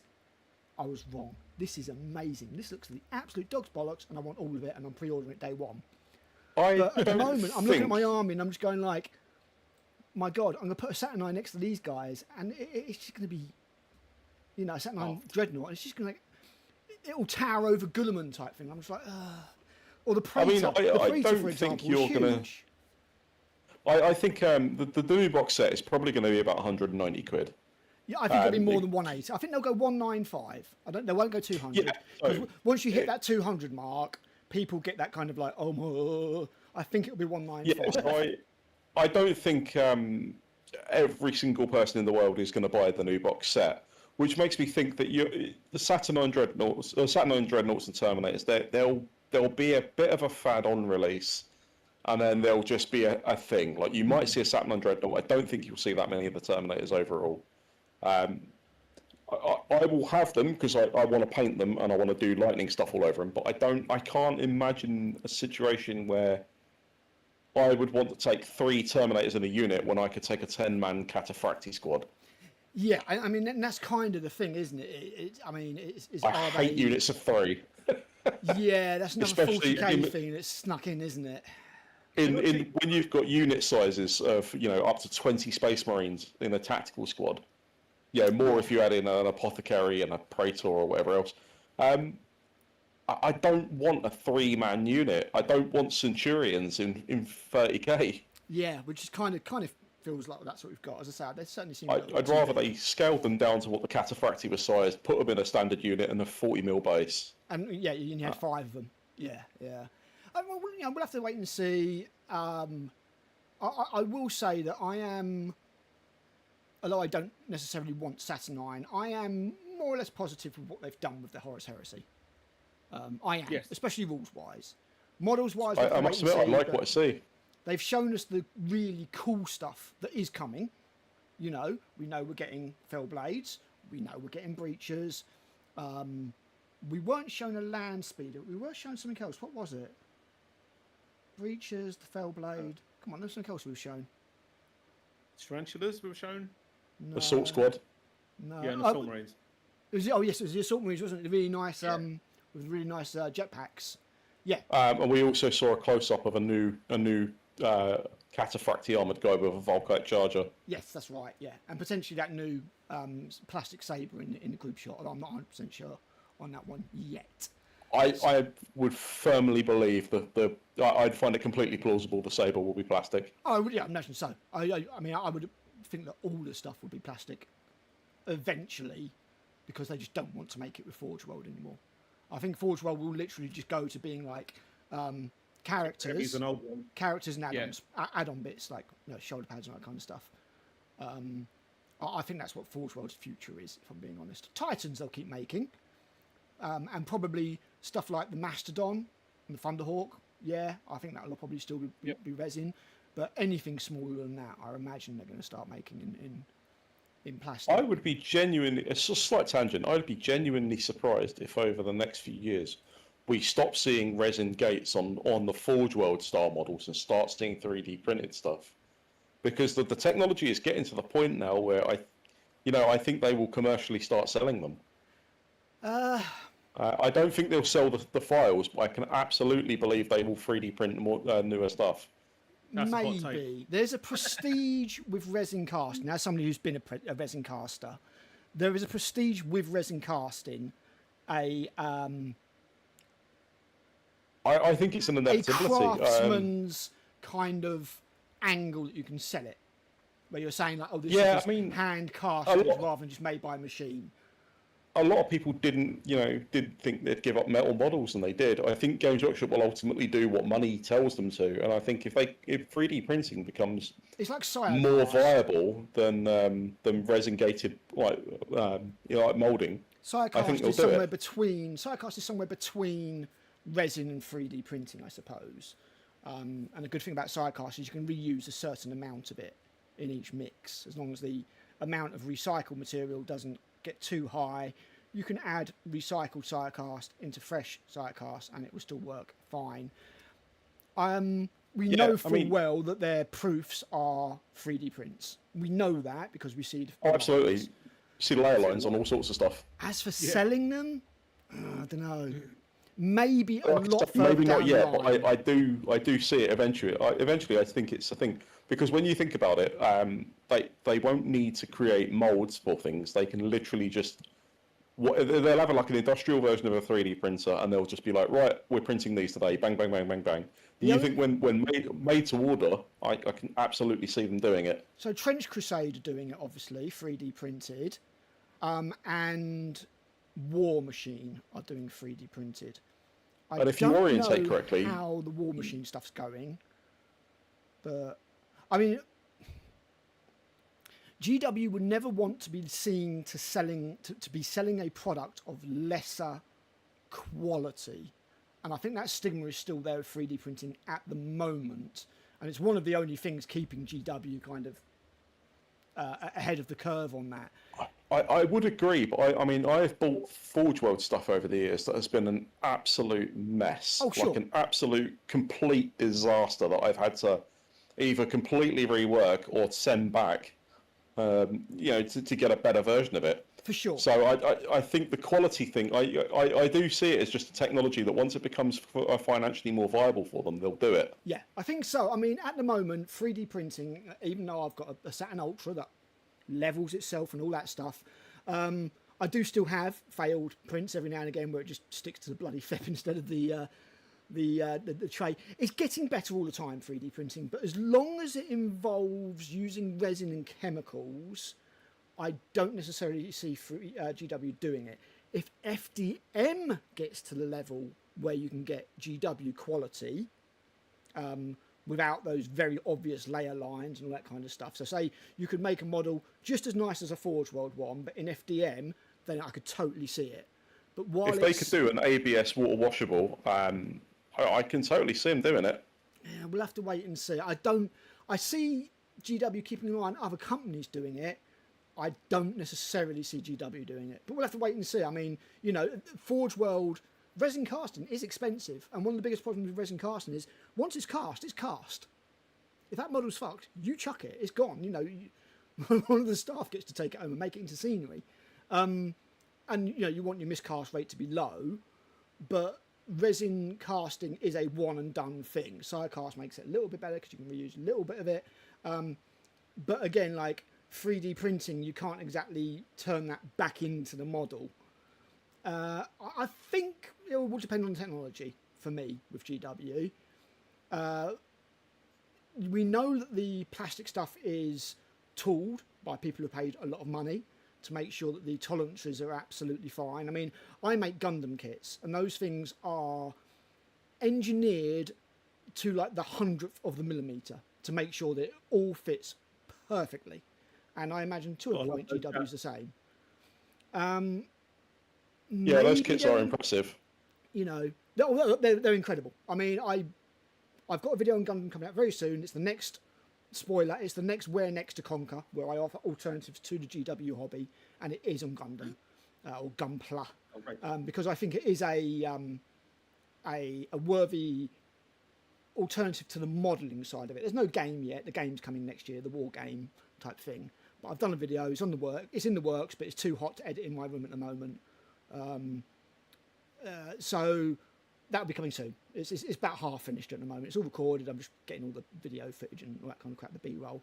I think, as I say, it's because of the artisan side of GW. I think if they were more like Warlord, and it was just more like, here's your modelling kits, then I could totally see them going the 3D printed route.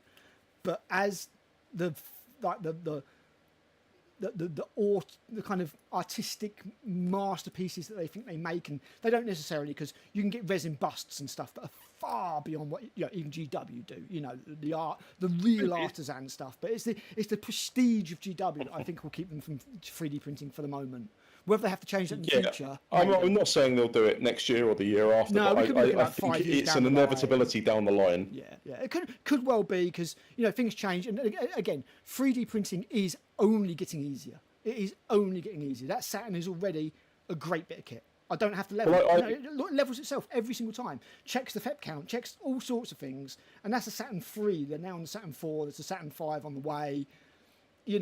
Yeah, I mean, I started with a Mars 1, and where you have to, you had to level it, and you basically had to redo everything on every single print. Yeah, I've got a Mars 5 now, and the amount of intuitive technology. I mean, you can even get heaters for them, so they regulate their own temperature and stuff. The amount of engineering that's going into these now. Yeah, mine's got a little camera in it and all sorts of stuff. I mean, it is just going to get better, and it's something that GW is going to have to contend with, especially because they haven't raised their prices this year. There's been a couple of little cheeky stealth raises here and there on new products that have come out.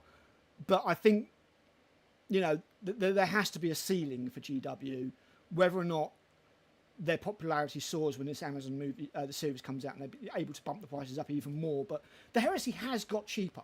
You don't have to spend... You can get 20 Marines now, 20 plastic Marines for £52.50 or whatever it is, not... Christ, 80 odd quid. Less than that if you go third party, buy from Darksphere or someone exactly. like that. I'm saying the RRP. You can get them down to 40 odd quid or whatever. And if they'd rescaled the Tartarus, I would buy a box straight away just because I love them. But they would look stupid. I think we'll see that. Even more stupid compared to everything else. But yeah, I mean, it's good that the Heresy's still going, dude. I mean, I remember when the first Heresy novel came out, and I picked it up and I was like, wow, this is just something completely different. You know what I mean? I can't express how much I love Horus Rising as a book. I remember picking it up when it came out, and the opening line of "I was there the day Horus slew the Emperor." I did the stereotypical thing. I was sat there with that book in a food court reading it, and I was just like, where am I coming into this story? What is happening?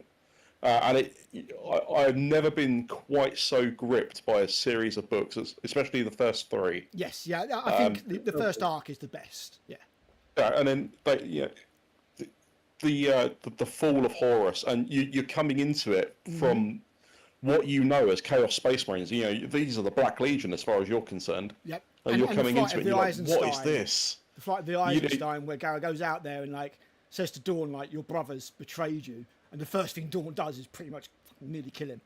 I think people that are into this these days don't really understand what it was like, unless you were sort of coming into it as the stuff was releasing. Gather round, Grandpa Carl's going to tell you a story. Yeah, the first book, honestly, where you have the Emperor's children and the sons of Horus, or Lunar Wolves as they were then, going in to save the Blood Angels on murder.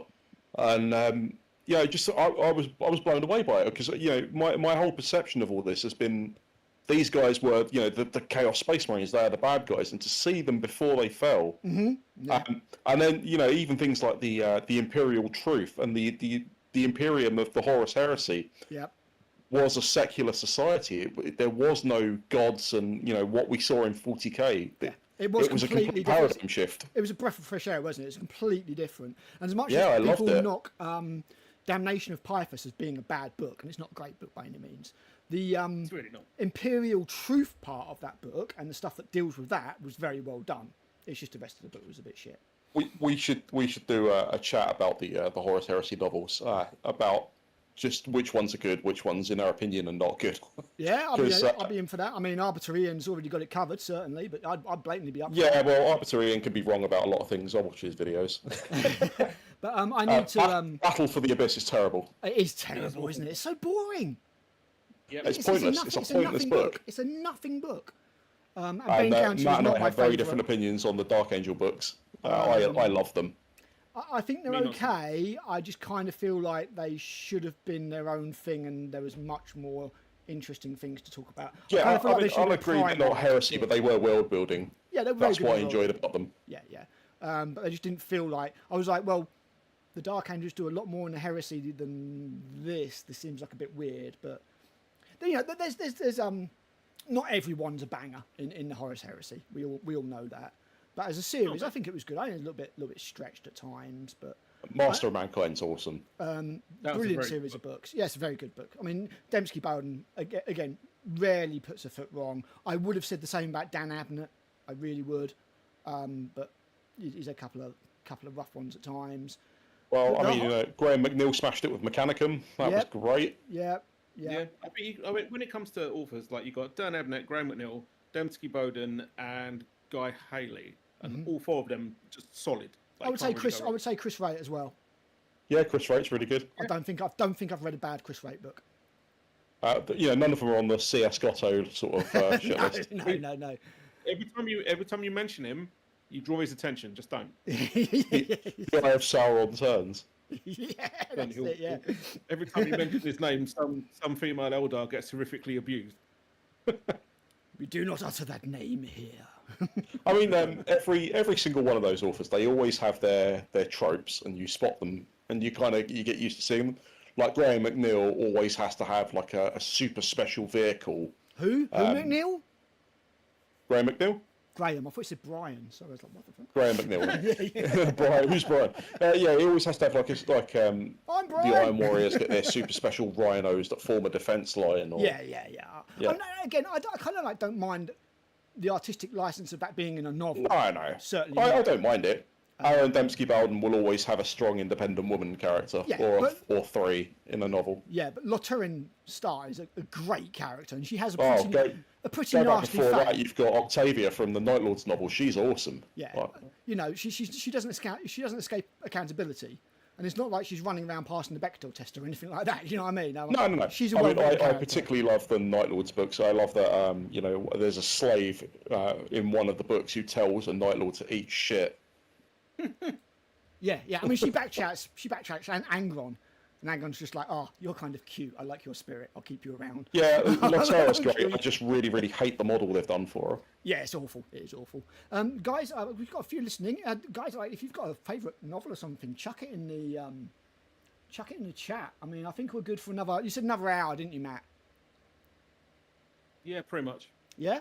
So if you guys are happy to just keep delivering for another hour. I mean, I love talking to you guys. Yeah. I know I moved away, but it's great to. It's great to chat. It's great to chat stuff and heresy and stuff like that. Question for the chat: which one of the three of us is full of the most shit?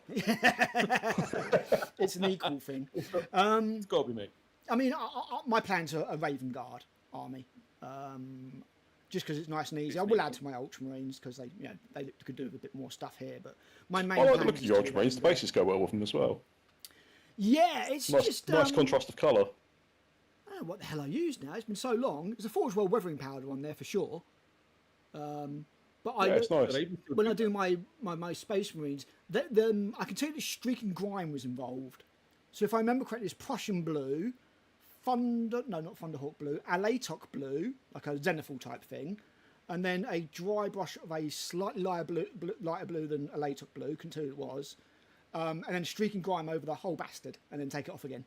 But leave it long enough so it kind of tints the blue, and you get this kind of like bluey green, desaturated look. That I prefer to the cobalt blue that GW use. Yeah, they look like a more muted sort of toned down look rather than the really, really rich 40k cartoony look. Yeah, I didn't want to keep it. I didn't want it to be like really, really bright blue and sort of bright golden armour. I wanted it to be kind of a bit more muted, and it's worked out quite well. Whether I can replicate it now, that's another question. But Raven Guard will be super easy.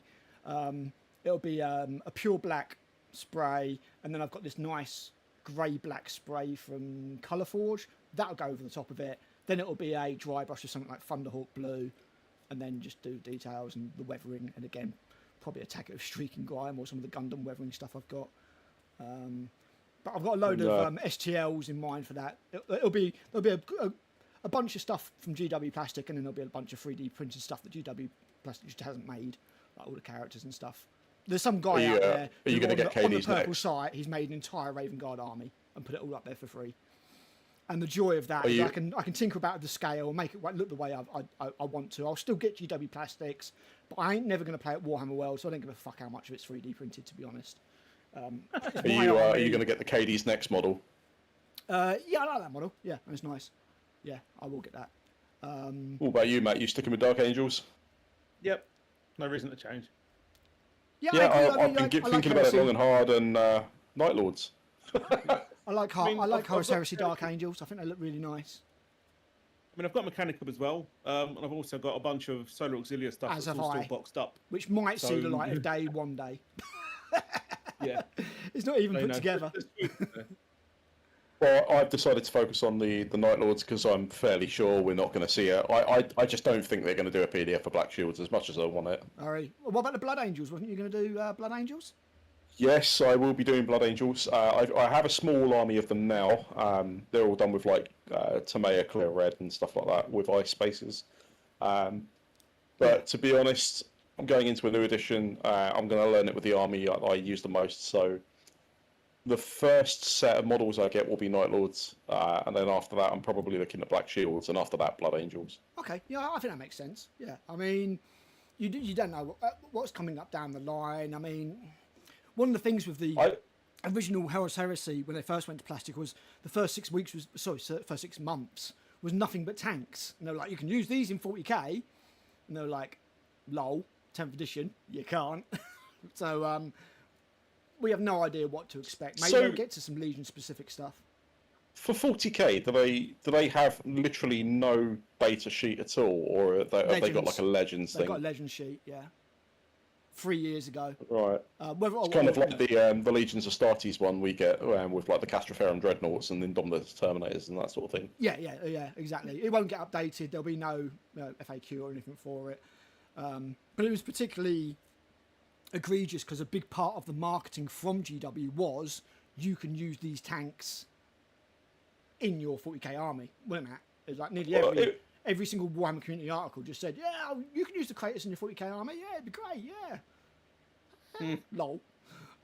It wouldn't be the first time Games Workshop have outright lied about something, though, would it? I mean, no. The Primaris are a supplement to your existing army. They will in no way replace them. They've got form. I mean, to be fair, the Firstborn have stuck around a lot longer than I thought they would. I thought they would have been. Yeah, I mean, going on, I still have all the screenshots. I kept them all. When they released the 8th edition, they were talking about the Primaris, and they were like, yeah, they're not. Your Firstborn aren't going anywhere. We're not replacing them. These guys are merely a supplement. And now, when you go into a Games Workshop store, you cannot buy a non-Primaris Space Marine for 40k. No, you can't. No, there's no. Games Workshop Cambridge, I go in fairly often, and there's never a tactical squad. That weren't Primaris. Oh, sorry, the last Firstborn that weren't Horus Heresy were the Space Marine Heroes range, if I remember correctly. Even their new Dawn of War box game has got Primaris in it, even though there's no Primaris in Dawn of War. Oh God! Why? Yeah, I mean, I when they released the Space Marine Heroes range, and that was a bit misleading though, because the Space Marine Heroes have been around for a long time. They weren't new because they were released in Japan long before. Oh yeah, I know that. Yeah. They always. So they'd actually come out way before the Primaris had. A number of them were in like the games that got released in places like Target in America, like the Shadow of the Necron Labyrinth or whatever it was. Yeah. I've got it in the other room. They're basically repurposed models. Yeah, I mean, it's nice to see them. It's nice to see them properly scaled, because I think there was a Terminator in the box as well, and that was properly scaled. Because again, you've got. They did a Blood Angels range of all Terminators, and they are bigger. Yeah. They're nowhere near as big as the new ones, obviously, but if you get the old Space Hulk Terminators now, which are still some of the nicest models GW did, and you compare them to the Terminators now, they do. The scale creep is certainly a thing. I think what made those models so good was, and it's not just the Terminators, but the Gene Stealers as well. What made those models so good is they were designed to be board game pieces rather than war game pieces. So they were designed with a very specific pose and a very specific thing in mind. They weren't multi-part kits. Mm-hmm. and they all looked incredible. I had a lot of fun painting those. Yeah, I'm really hoping that we'll see Space Hulk again this year, but I'm not going to bet on it. I have to wait and see. But yeah. I mean, for the Heresy, I'm kind of hoping we see sooner rather than later Zone Mortalis, because it's one of the sub-versions of the game I really enjoy. Absolutely, yeah. It would be really nice to see like a boarding actions version as well. I'm very surprised that when they did that for GW, they didn't extend it to Horus Heresy, because obviously boarding actions and void warfare is a big part of the Heresy, and it seems a little bit odd to keep it out, even if they made it an expansion book later. You know, they are literally called Space Marines. Yeah, exactly. You've got sort of like the McCragg's Honor graphical novel has got, hundreds and hundreds of Space Marines going out on the surface of the ship, fighting demons and getting pwned. Good bit. Yes, and using jump packs designed for void use rather than ground use. We've never seen models for those. No, it's a cool concept. It'd be nice to see it expanded, but if it were to happen, I imagine it might happen along a sort of a Battlefleet Heresy launch. But I thought we would have seen that by now, so I don't know if that's coming. I mean, who knows with GW? Who knows? It could be anything. They could turn around in a couple of months and announce that they've remade Warhammer Quest, the original 1995 Warhammer Quest, and therefore make millions and millions and millions and millions of pounds. But they probably won't. I'm very much on the fence about Battlefleet Gothic. I kind of don't want them to touch it. The way I see it, we would always have the old one to play. If they were to do it, I would imagine they would make it Heresy themed and maybe expand the Xenos later, a bit like Legions Imperialis. There's nothing wrong that was with the old... Aeronautica that did that with. Yeah. There's nothing wrong with the old models. There's nothing wrong with the old rules, apart from the Necrons, which are broken. But Necrons are generally broken in most games they get put in. I would like to see them... I'd like to see them... I would love to see the Legion-specific ships made.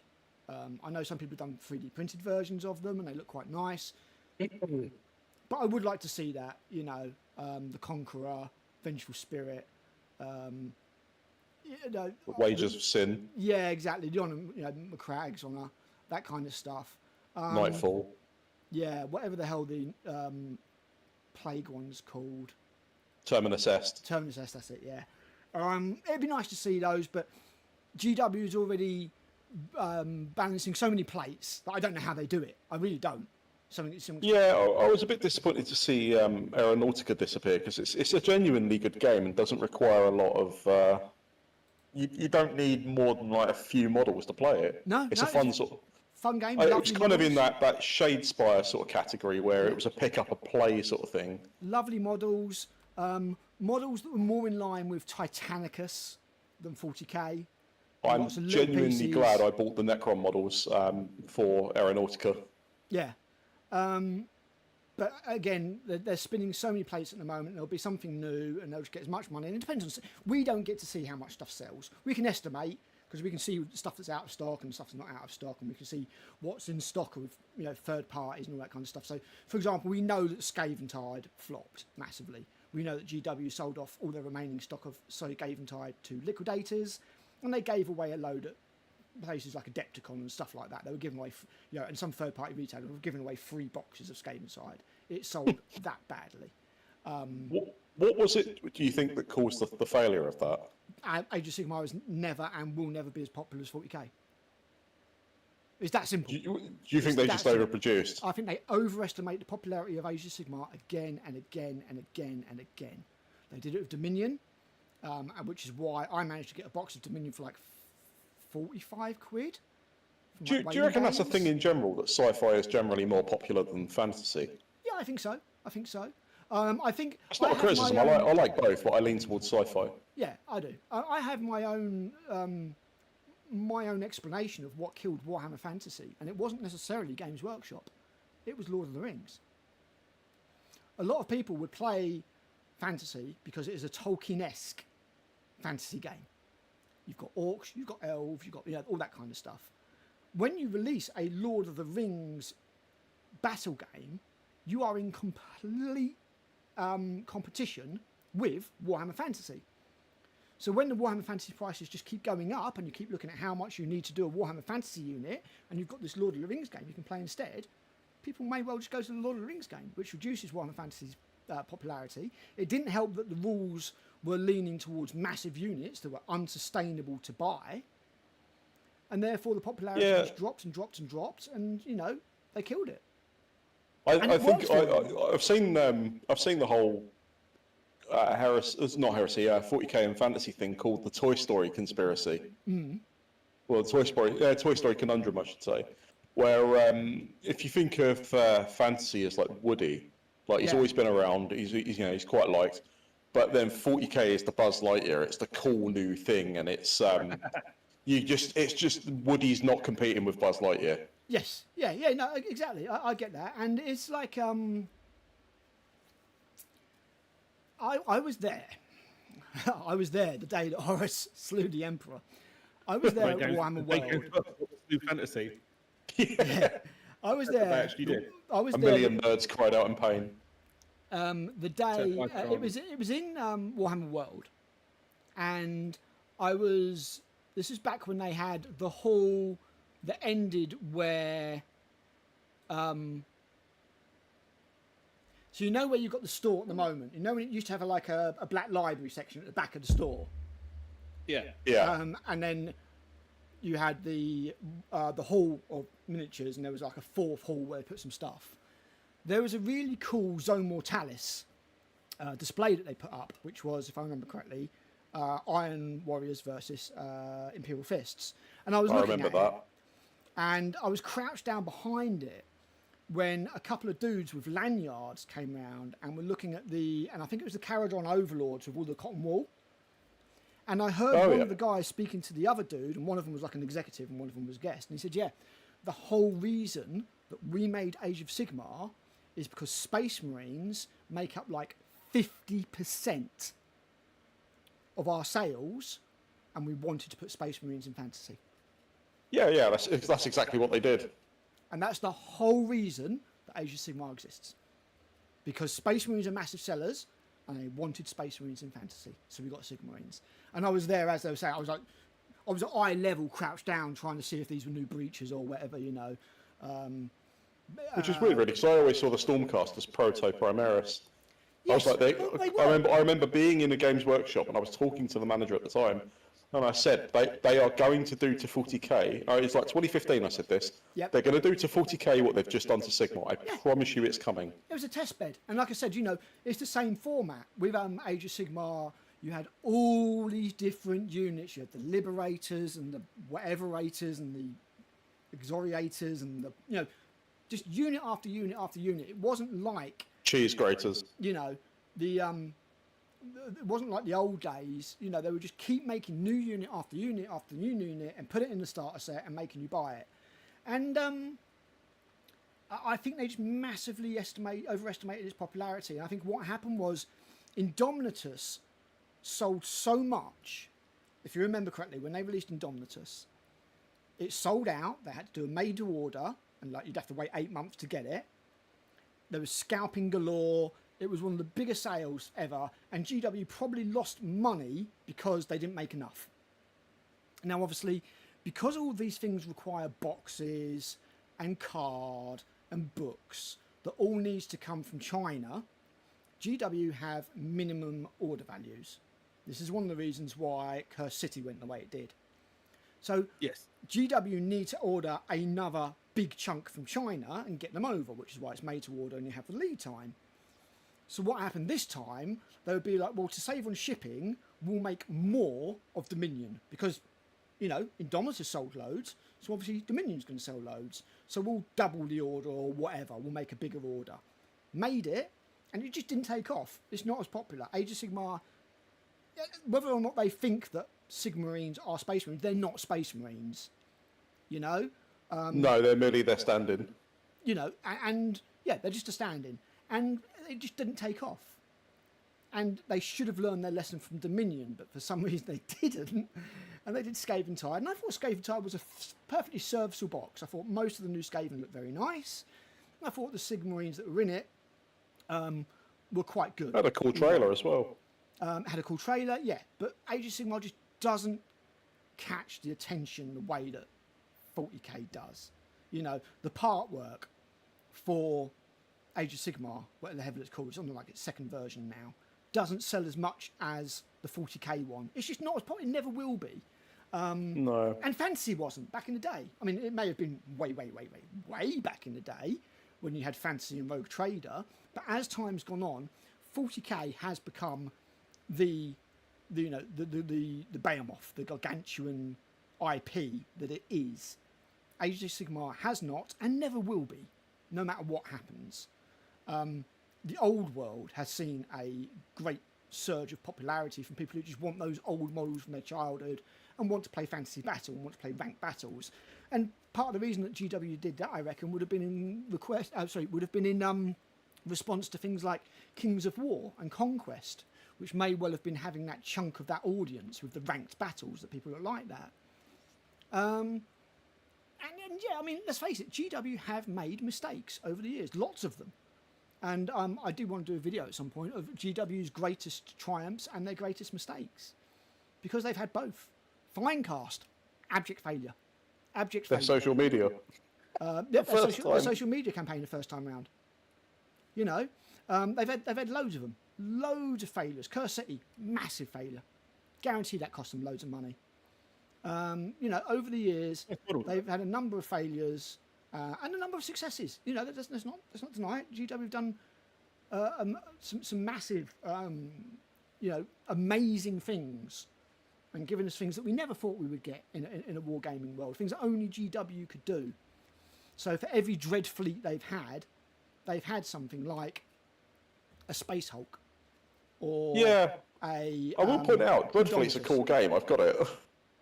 Dreadfleet, yeah, I've got it. It's all right. Yeah, nothing wrong with the game. Just didn't catch the audience's imagination.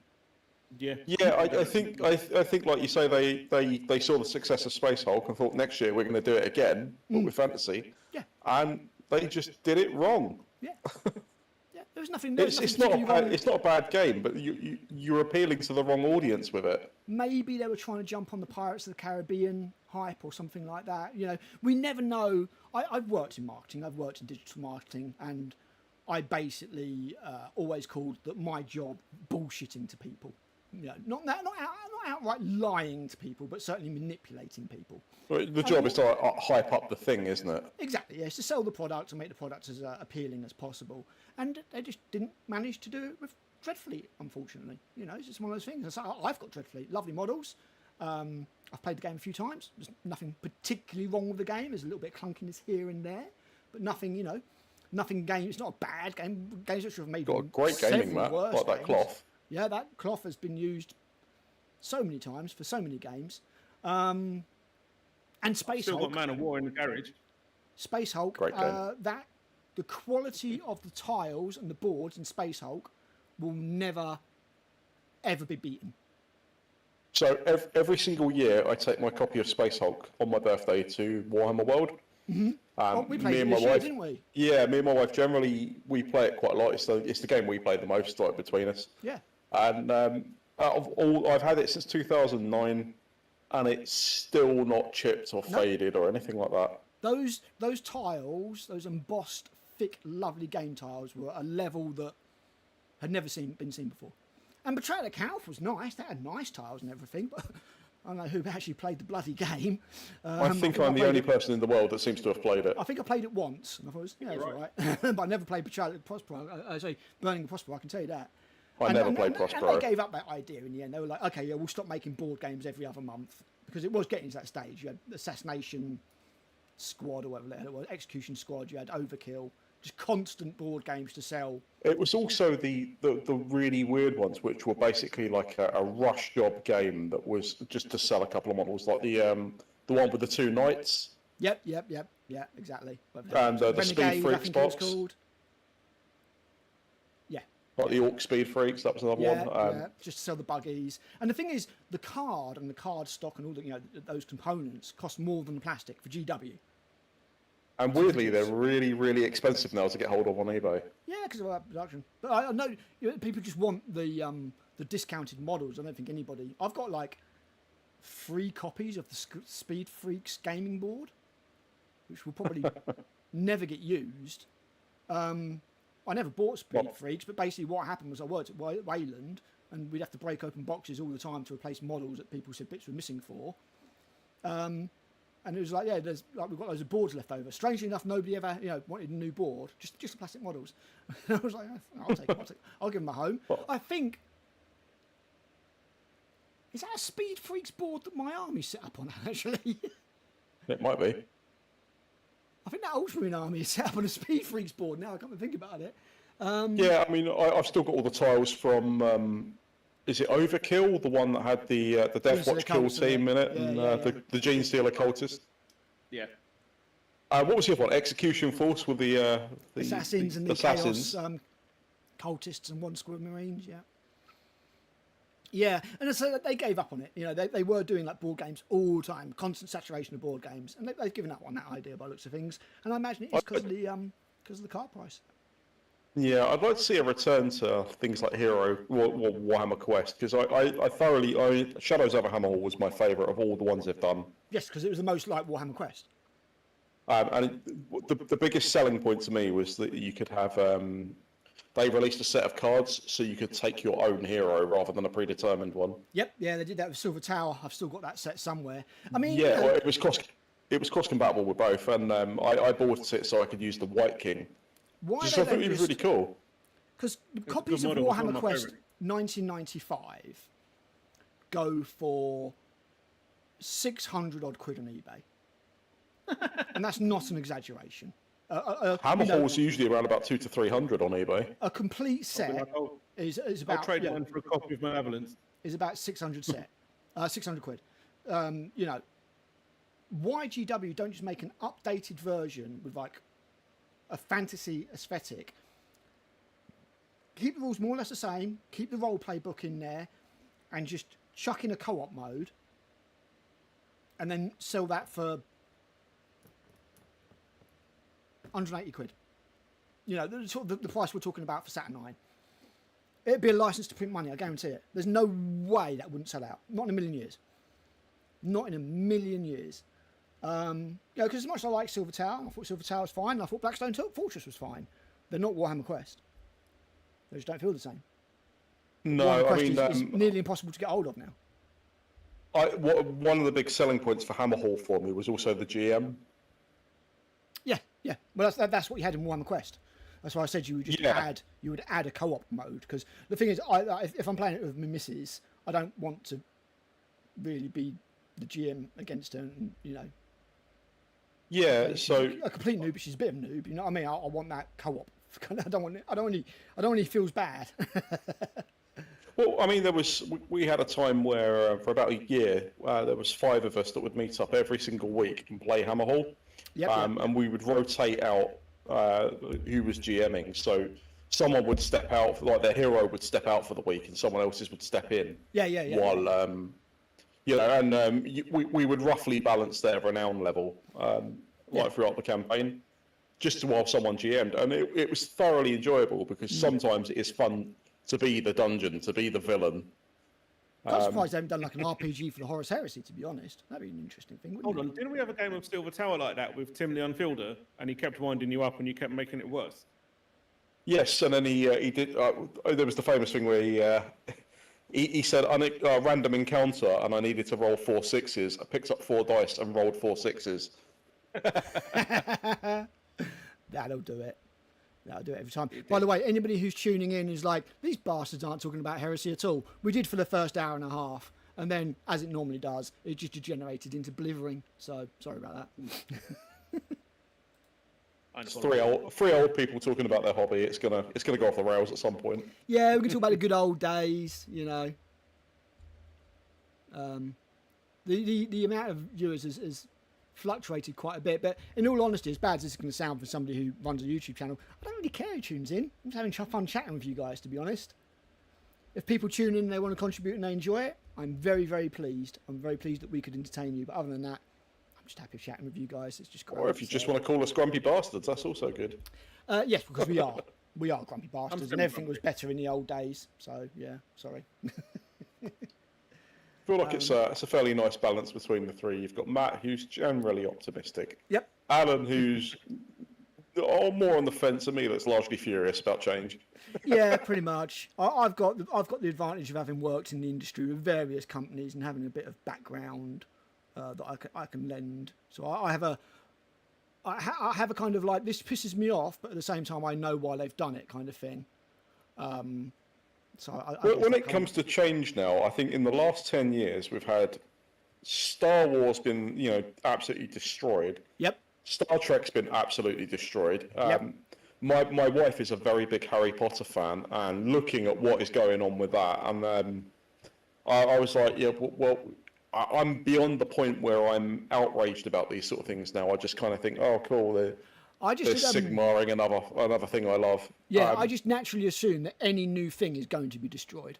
That's my base point of view, is that anything new is going to be shit, and then if it's good, I'm pleasantly surprised, and I like that. It's when a new film, a new franchise, or a new edition of a game comes out, you don't feel enjoyment, you brace for impact. It's just dread, isn't it? Yeah, it's sort of like, oh god, how bad is it going to be? And as I say, Heresy, I was pleasantly surprised from the preview onwards. Apart from Saturn 9, I'm not a fan of Saturn 9. I'm just going to say that. But the rules wise, I'm like, you've not Age of Sigmar'd it. This hasn't so been. I don't speak for everyone, but little... thank you, Specialist Games. Exactly, yeah. This hasn't been little Jimmy'd. Little Jimmy need not apply. You can come and play if you want to, and if you can handle intelligence, willpower, and cool, and that kind of stuff.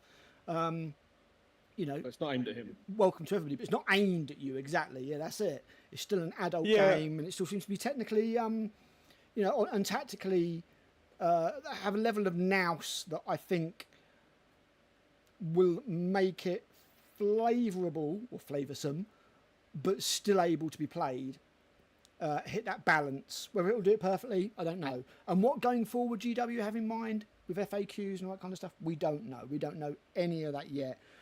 But they've not shit the bed. I think we can safely say that 100%.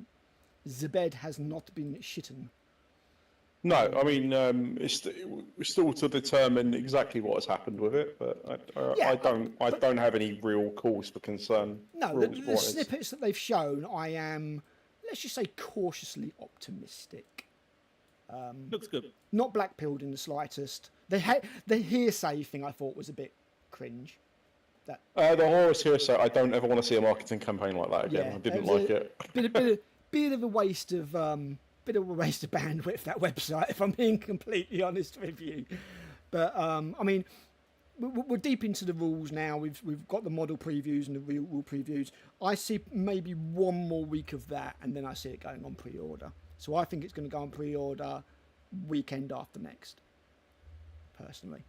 I reckon it'll be a 2-week pre-order window. And no, yeah, of course it'll be a 2-week pre-order window. Yeah, getting your hands on it mid July. I was hoping it was going to go, because like the rest of the working world, the end of the month is generally payday. So I was hoping that they'd go on pre-order after that. I mean, hell, they might pull a fast one. It might go on. They might say tomorrow, next week pre-order, and then that would be payday, and that would be the smart thing to do. But GW always shuffle things around, and we haven't seen everything out of the box yet. And they generally, what they do is they show all the articles first, then do the pre-order, then move on to whatever the next hotness is. Yeah, I did notice though this time around they haven't really gone too mad with the sending the community boxes out, like to the influencers and that sort of thing. Yeah, not yet. Well, the thing is, they might have done. The cafe they're one. Not allowed to put them up until it's announced for pre-order. I was going to say the cafe one. The cafe article went up yesterday with the last year. The last time they went up. We had an article every few days or something, where every day pretty much on the run up show the entire box painted in a particular legion's colours. Yeah, I'm going to say wait until next week for that. It will come. It will be coming. Guarantee it. Guarantee you're going to see lots of Saturn Line Terminators painted by all sorts of people, and they'll look all sorts of different depending on who's painted them. Some of the cafe stuff that they put up today was very nice. It's free marketing for GW. It's that simple. The box costs naffle to send out. They could probably write it off as an expense or something, tax deductible. They'll send a couple of boxes to the big channels. what's his name? Temperature Tactics will get a couple, for example. Winters will get a box. You know, a lot of the Instagram painters out there will get boxes and stuff. I imagine Siege Studios will. Siege Studios, yeah, they'll get a box. Goonhammer, I think it is. They'll get a box. You know, the usual suspects that sign the NDA that says they're not allowed to say anything bad about it will be allowed to receive a box. Grumpy Grognard Gaming, I have to say, unfortunately, will not be receiving a box of Saturnine. Grumpy Grognard Gaming absolutely will get a box, but it will be paid for. Yeah, well, exactly. Everyone else's does. That'll be my one. If a box is obtained, it will be it will be purchased. And I've done that in the past to review things. I've bought things that I was going to buy or stuff like that, just to review it, because we're not here to shill for Games Workshop. We're not here to be a white knight. At the same time, we're not here to be a black pill. We're not here to be Discourse Miniatures and put It's Over or Scandal or Crisis all over our thumbnails. We're not here to do that either. We're here to be sort of in the middle, grey knights, if you will. Sometimes I wonder if we're doing things wrong because we don't get the exposure, and it seems that any time that I say something mean, somebody's like, "Oh, you're a mean bastard," or whining, while other companies are literally blackpilling through the floor and getting loads of, loads of exposure. I don't know what we're doing wrong. The channel isn't growing as fast as I would like, but at the same time, as I say, I'm just happy just chilling with my mates and chatting and doing videos here and there, and the channel goes as it will. I don't want to do the drama. I don't want to do the sensationalism. I don't want to chase the algorithm in that way. That Discourse Miniatures. Every now and then they'll pop up on my feed. I'll watch like the first 10-15 seconds of a video, and I get past the clickbaity titles. The editing makes me just. I feel like I'm getting a nosebleed just watching it. You know, the worst thing with this new video is she's put this video up and it says "It's over." That's it. That's the title. It's over, and it's just got a picture of Discourse sitting there looking all sad, like they do. Typical clickbait stuff. You know, the problem is the video is actually pretty good. It's about all the stuff that she picked up at UKGE. All the various games. Some she's been given for review purposes because she's quite a big channel, much bigger than us. I'm not going to deny it. What she does works. And some stuff that she's bought, and it's a good video. It's like, I like this. This is good. You show me some things that I wasn't aware of, and I really like that. Why do you need to give that fucking video a title? It's over. Because it's sensationalism. I'm like, do I need? Is this what I need to be doing for my channel? Is this what I need to be doing for Grumpy Grognard Gaming? Do I need to be putting up shit like it's the end? When it's not the end, I'm just talking about, you know what I mean? I fucking hate it. And if that's the game that's got to be played, I hate it even more. Because I've got a bit of a soft spot for things like All-Specs Tactics, because the guy is, your channel. He does really well. I like his videos. There's no nonsense, and he seems like a nice guy. Yeah. And when I see for every Discourse Minis that makes me just, get a nosebleed, you come across an All-Specs Tactics, and I watched that video, and I have them on in the background when I'm doing stuff around the house, and even though if it's 40k and it's something I'm not interested in, it's nice to hear someone have some level of interest that, And he does good work. He does good research. He knows what he's talking about. It's all quite good. He did one recently on like the shrinkflation that GW do. If you listen to this, hell, if you're listening to it at the moment, there's fucking people listening, but it doesn't matter. If people listen to this in the future, sound off, because I am on the verge of doing a video just saying, like, what are we doing wrong? The whole idea was just to show this kind of veteran, slightly grumpy, but informed side of the hobby. Something I just didn't feel that people were really getting anywhere else.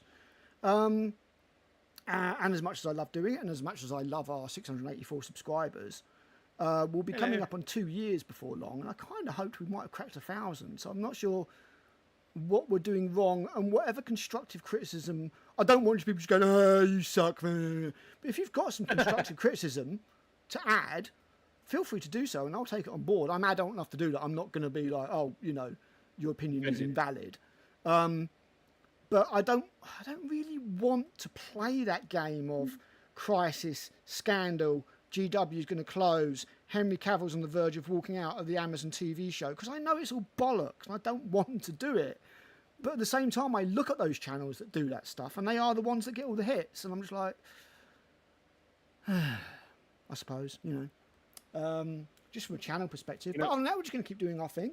We're going to keep, calling out GW where we think they deserve it, and champion them and other companies where they do good stuff. Yeah, I think it's because we're elite, so we only attract like the elite few. Only they're the only ones worthy of us, basically. We're getting the mad skills game, the cream of the crop. Yeah, exactly.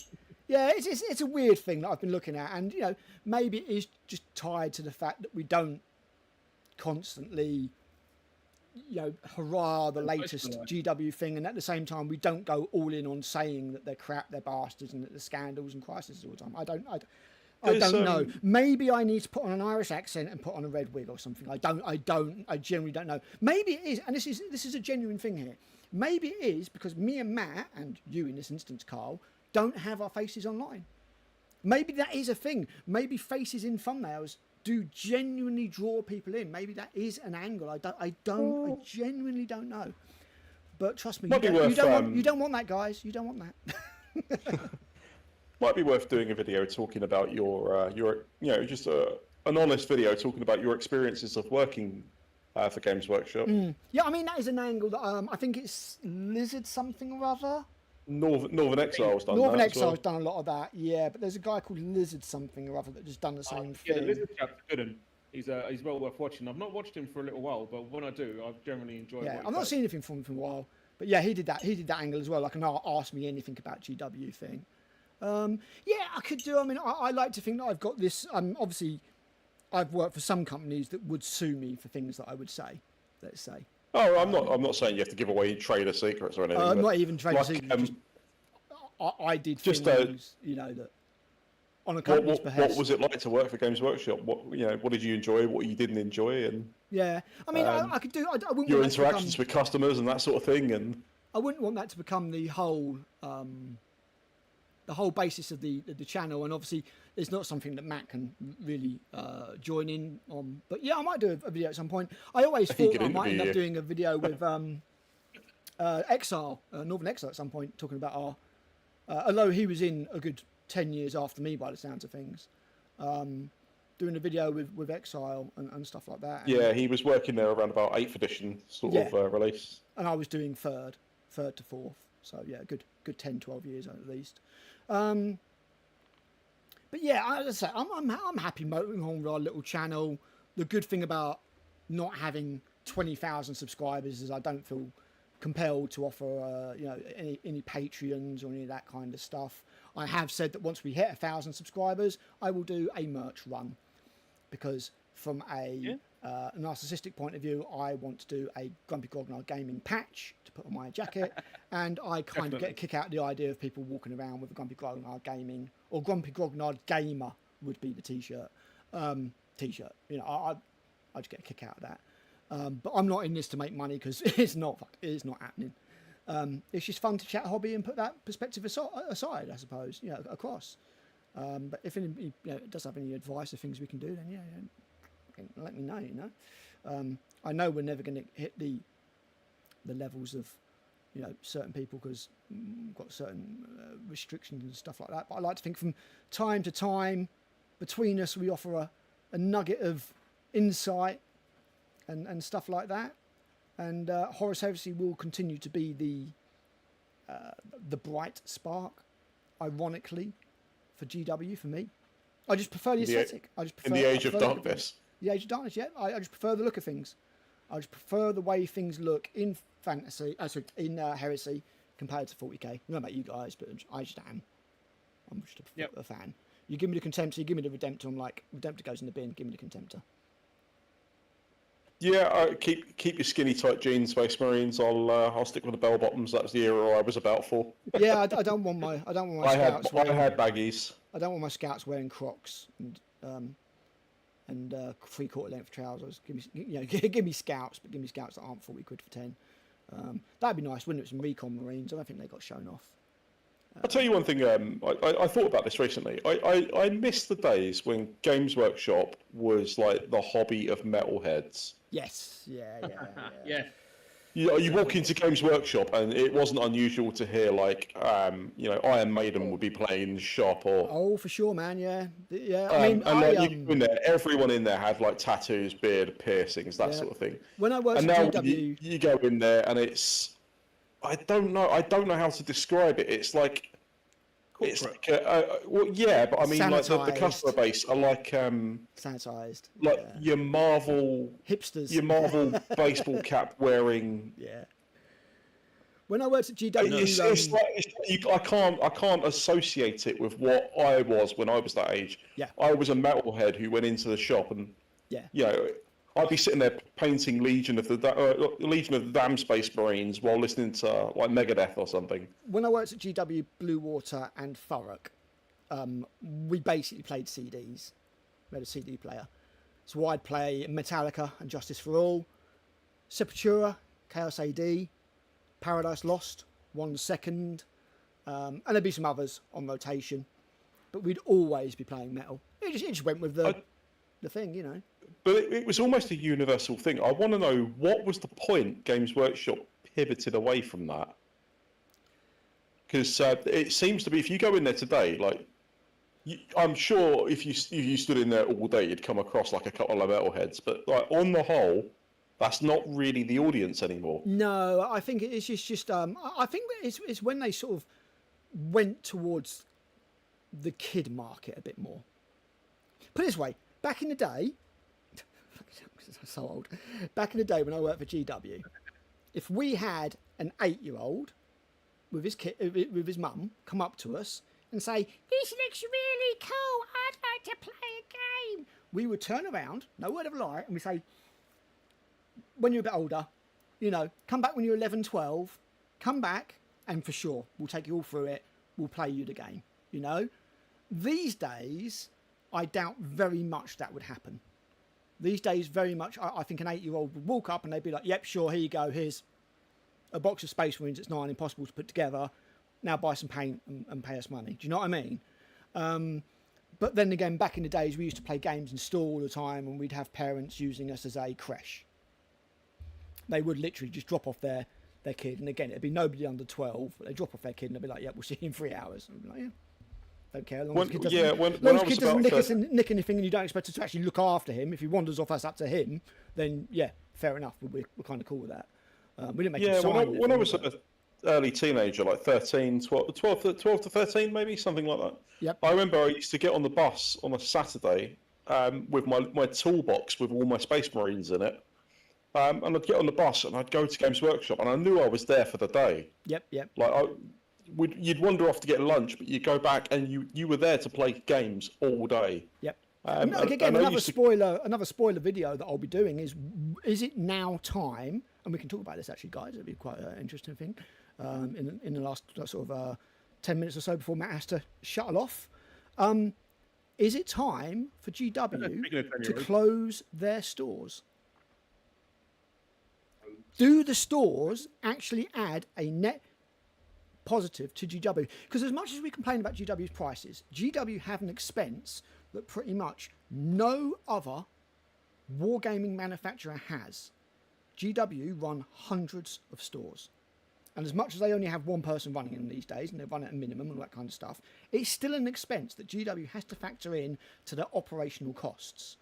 And I think it factors into their brand awareness. I factor whether or not these stores in today's internet age really have all that much of a purpose. Because in the last 5 years, the most people I've ever seen in a GW store at once is, not counting Warhammer World, which is always heaving, is like 5, including the staff. Like they are empty all the time. Yeah, I mean, there's a bigger store near me. Nothing is near me, but relative to where I live. There's a bigger store that's open and it has multiple staff members. Yep. And It seems to be like an indoctrination centre for 10-year-olds. Gotcha. Yep. Okay. So what they do is they seem to get these groups of kids in, and I think these kids, they play their 40k and they get their they form like friendship groups around like within this thing, and it gets them playing it and spending money. Gotcha. Yeah. And then like it's your free Space like Marine and your free they graduate from it and get pushed out into a war games club, and the next set of 10-year-olds comes in. Gotcha. Okay. So you do see that in your schools. As I say, I live 10 minutes from Warhammer World and equally 10 minutes from Warhammer Nottingham City Centre store. And there is an Element Games the next road over that sells everything 15% cheaper, to be fair. But that Games Workshop, I have never, ever, even at Christmas it wasn't mega busy. I've never seen it busy, that Warhammer store. So yeah, I was just kind of wondering, like, with the operational costs that GW have for these stores, not all of them. You're always going to want your premium stores. You're always going to want, your Oxford Street Warhammer store, so that rich tourists can come in and buy loads of stuff. You're always going to want these locations. But I do wonder if a lot of stores are like a net negative for GW. With the internet these days, everybody, is going to be. I think people are aware. It's not like the old days where people would walk past a GW store and be like, "Oh, what's this? I've never heard of this. This looks interesting. Let's go in." And you sell somebody a starter set and they've never heard of it, and that kind of stuff. And I do wonder if it's time for them to sort of wind down some of the retail arm. I think they've changed what their retail stores are about. Obviously, they don't like gaming in store anymore. It's something they don't push. Nothing other than an introduction game. So they've gone from being like almost like a community centre to an indoctrination centre. Yeah. But again, like, it just seems like everybody be aware of it with Warhammer anyway. I mean, maybe it does still work. Obviously, they've still got targets, and if the managers have to hit those sales targets, and it's as simple as that, and you'll have key performance indicators and all that kind of stuff. But it just occurred to me that is, people go on about Warhammer prices and everything, and I'm like, on top of development costs and all that kind of stuff, there is another big expense that GW stores have, or GW has, and that is their store presence. Even if you do manage it, with like one manager per store earning, I don't know, a crap value of 20 grand a year, you add that across the, maybe it's time to only have. I think if obviously they want to develop their franchises into like multimedia brands rather than just a tabletop game. Mm-hmm. I think if that took off, they would possibly bin off their stores. Yeah. Because they'd be getting their revenue from a place that didn't require a brick and mortar. And it's already got to the stage where indoctrinate people. Licensing and the lifestyle brand aspect of it, all the crap they sell that is not figures, is making an ever bigger section of their revenue makeup, And as I say, you're always going to keep, like, you've got a Warhammer store a Warhammer cafe and store in Tokyo, for example. You're always going to keep that. You're always going to keep your big store in London. You're always going to keep your big stores in, the big American cities and stuff like that. But other than that, you can just get stuff online these days, and this store just does seem like a little bit of an outdated prospect, where you go in there and quite often staff members on their phone, and their eyes light up and they're like, "Oh my God, I can sell you something." You're like, "No, mate, I'm here for a paint." It's just, something I've never enjoyed about going in their stores. Yeah, unfortunately, it's always been the same. I would argue that we were better at it in the day, but yeah, I mean, the thing is, the longer you're in the hobby, the more predictable. Like, I know I could walk into any one of their stores and I'm going to get the, "You're right there, buddy. What brings you into the store today? What army are you working on?"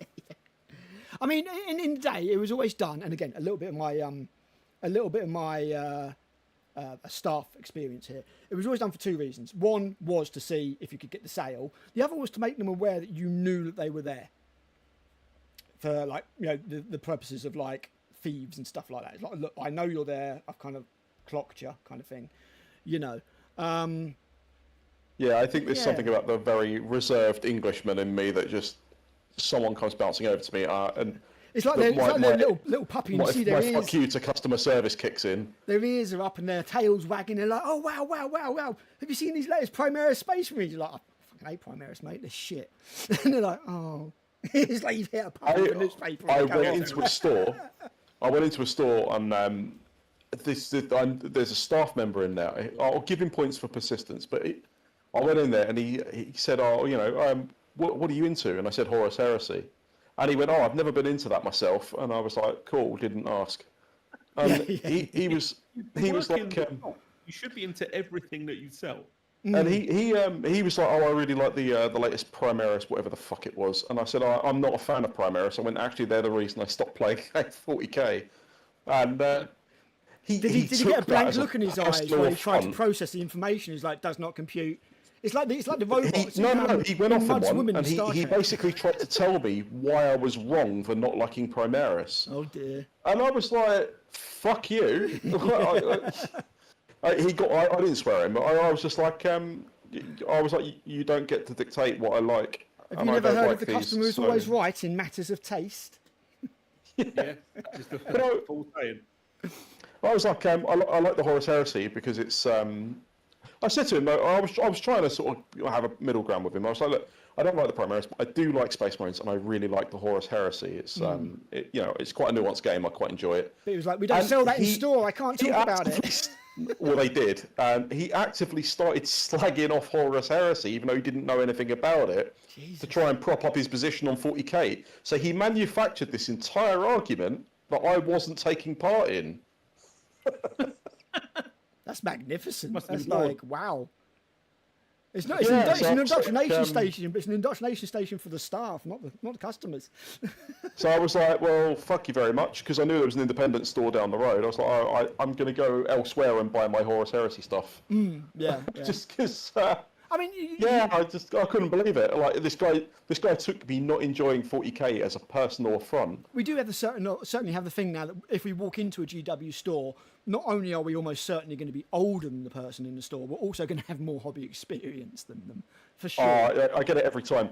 Every single time they tell me about, I walk in there and I say, as soon as I say Horus Heresy, they start telling me about. They nearly universally they don't know much about Horus Heresy, and I was like, well, I'm just here to pick up a novel or whatever it is I'm there for. Yeah. And it's like, why are you trying to sell things to me that I know more about than you do, and we've just established that? Give up. Yeah. Go away. Go bother someone else. Yeah. I mean, I very rarely go in GW stores, more or less for this reason. I'll venture down to GW, Warhammer World every now and again, because A, it's just down the road, and B, I love Budman's. If I'm being completely honest, they do the best gluten-free burgers I've ever had. But yeah, I mean, I do wonder if the stores is going to be something that continues as time goes on, particularly some of the smaller things. It seems like stubbornness from GW at some level that they need to have some kind of high street presence. Yeah. I can't see that they make that much money. I mean, I know the website's crap, but people must use it a little bit, surely. You know. But failing that, you have got the Waylands, the Goblin Gamings, you've got the Elements, you've got the... I don't know, loads of them, haven't you? I think the Triple Helix is still going, all that kind of stuff. I'm actually quite impressed that Games Workshop have those on their store finder. Yeah, well, I mean, independent retailers, they've always supported them to a certain extent. I could tell you a few of the tricks that I've seen done by GW, but I don't know what I can say without getting in trouble. But certainly GW have pulled tricks in the past to inconvenience their third-party retailers without getting into too many specifics. And make when I worked in Brentwood, there was a bike shop that did toys on the side in the high street, and right at the back, I was on a power down weekend, so I had to go into work, and in conjunction with the landlord, they're having to shut down the power to the office so they could do maintenance on like the building UPS and some other power stuff. So I had to go in to turn off all the IT hardware and then power it back on again on the Sunday. So on the Saturday, powered everything down, wandered out to the high street because there's not much there for me to do anymore.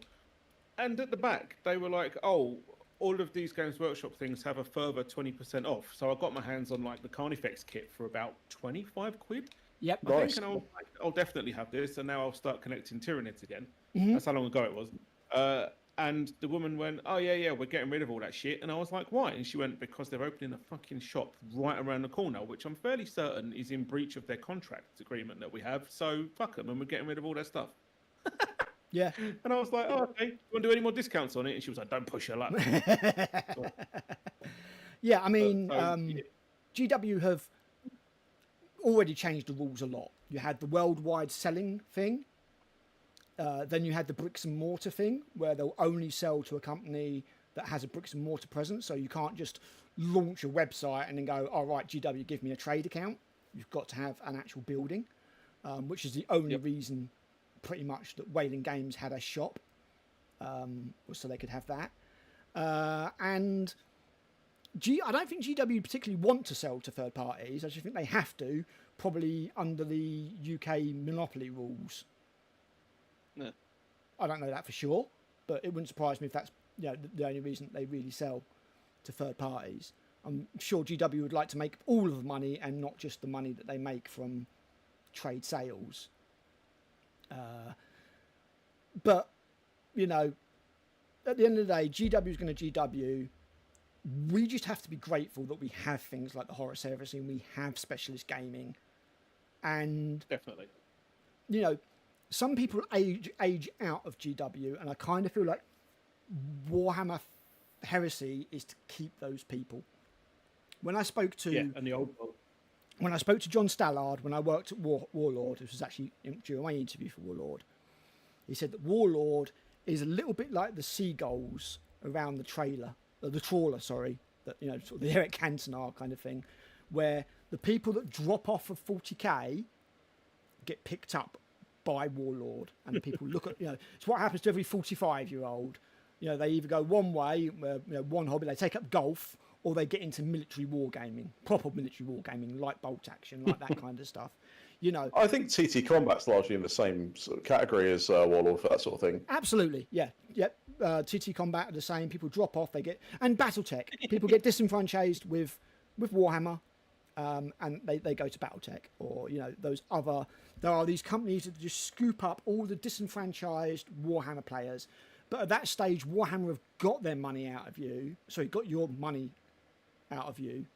Yeah, that's the one. So they don't care, because there's always a fresh churn of new people to bring in. Like a Astartes, for example. Astartes would have got them so much attention. So much money. It was a free advert, the biggest free advert they could ever have. And, they killed it in favour of Warhammer Plus. So, yeah, they make mistakes, but GW is going to GW at the end of the day. They're still making money hand over fist. Whether or not it's short-term profit, we don't know yet. We don't know the ins and outs. The most we get to see is their annual sales reports and the finance reports that get broken down. But we just have to be grateful for specialist games, I think. Because without specialist games, I probably wouldn't be involved in the hobby anymore. Definitely. Yeah, same here, actually. I mean, I'm always fascinated by the people that got into wargaming without Games Workshop. Because I do come across them every now and then. And I'm very much the case of, I got into game. I discovered wargaming through, very early Warhammer 40,000. Yep. And I never really dipped out. I was always in. Yep. And the only thing that changed was I switched from 40k over. I went to Horus Heresy when it released, but I gave up on 40k when 8th edition came out. Mm-hmm. You graduated up. Yeah, I mean, Horus Heresy has always been described as 40k for adults. I agree. Yes, and 40k unfortunately has become Crayon Hammer. Whether or not it will remain Crayon Hammer or not, I don't know. I think Old World is Sigmar for adults. Yep, I agree. Yep, absolutely. Yeah, 100%. And GW have got so many different games now. You've got your kill teams, you've got your war cries, you've got your underworld, you've got all this kind of stuff that they're all constantly balancing at the same time. It's very difficult. And as Matt said several times, I don't know a UK company or any other wargaming company that manages to do what GW does. They do it very, very well in that respect. They're constantly churning out new product. They're constantly developing new product. They're making new factories to keep up with demand. As much as we might not necessarily like what they do, they are succeeding.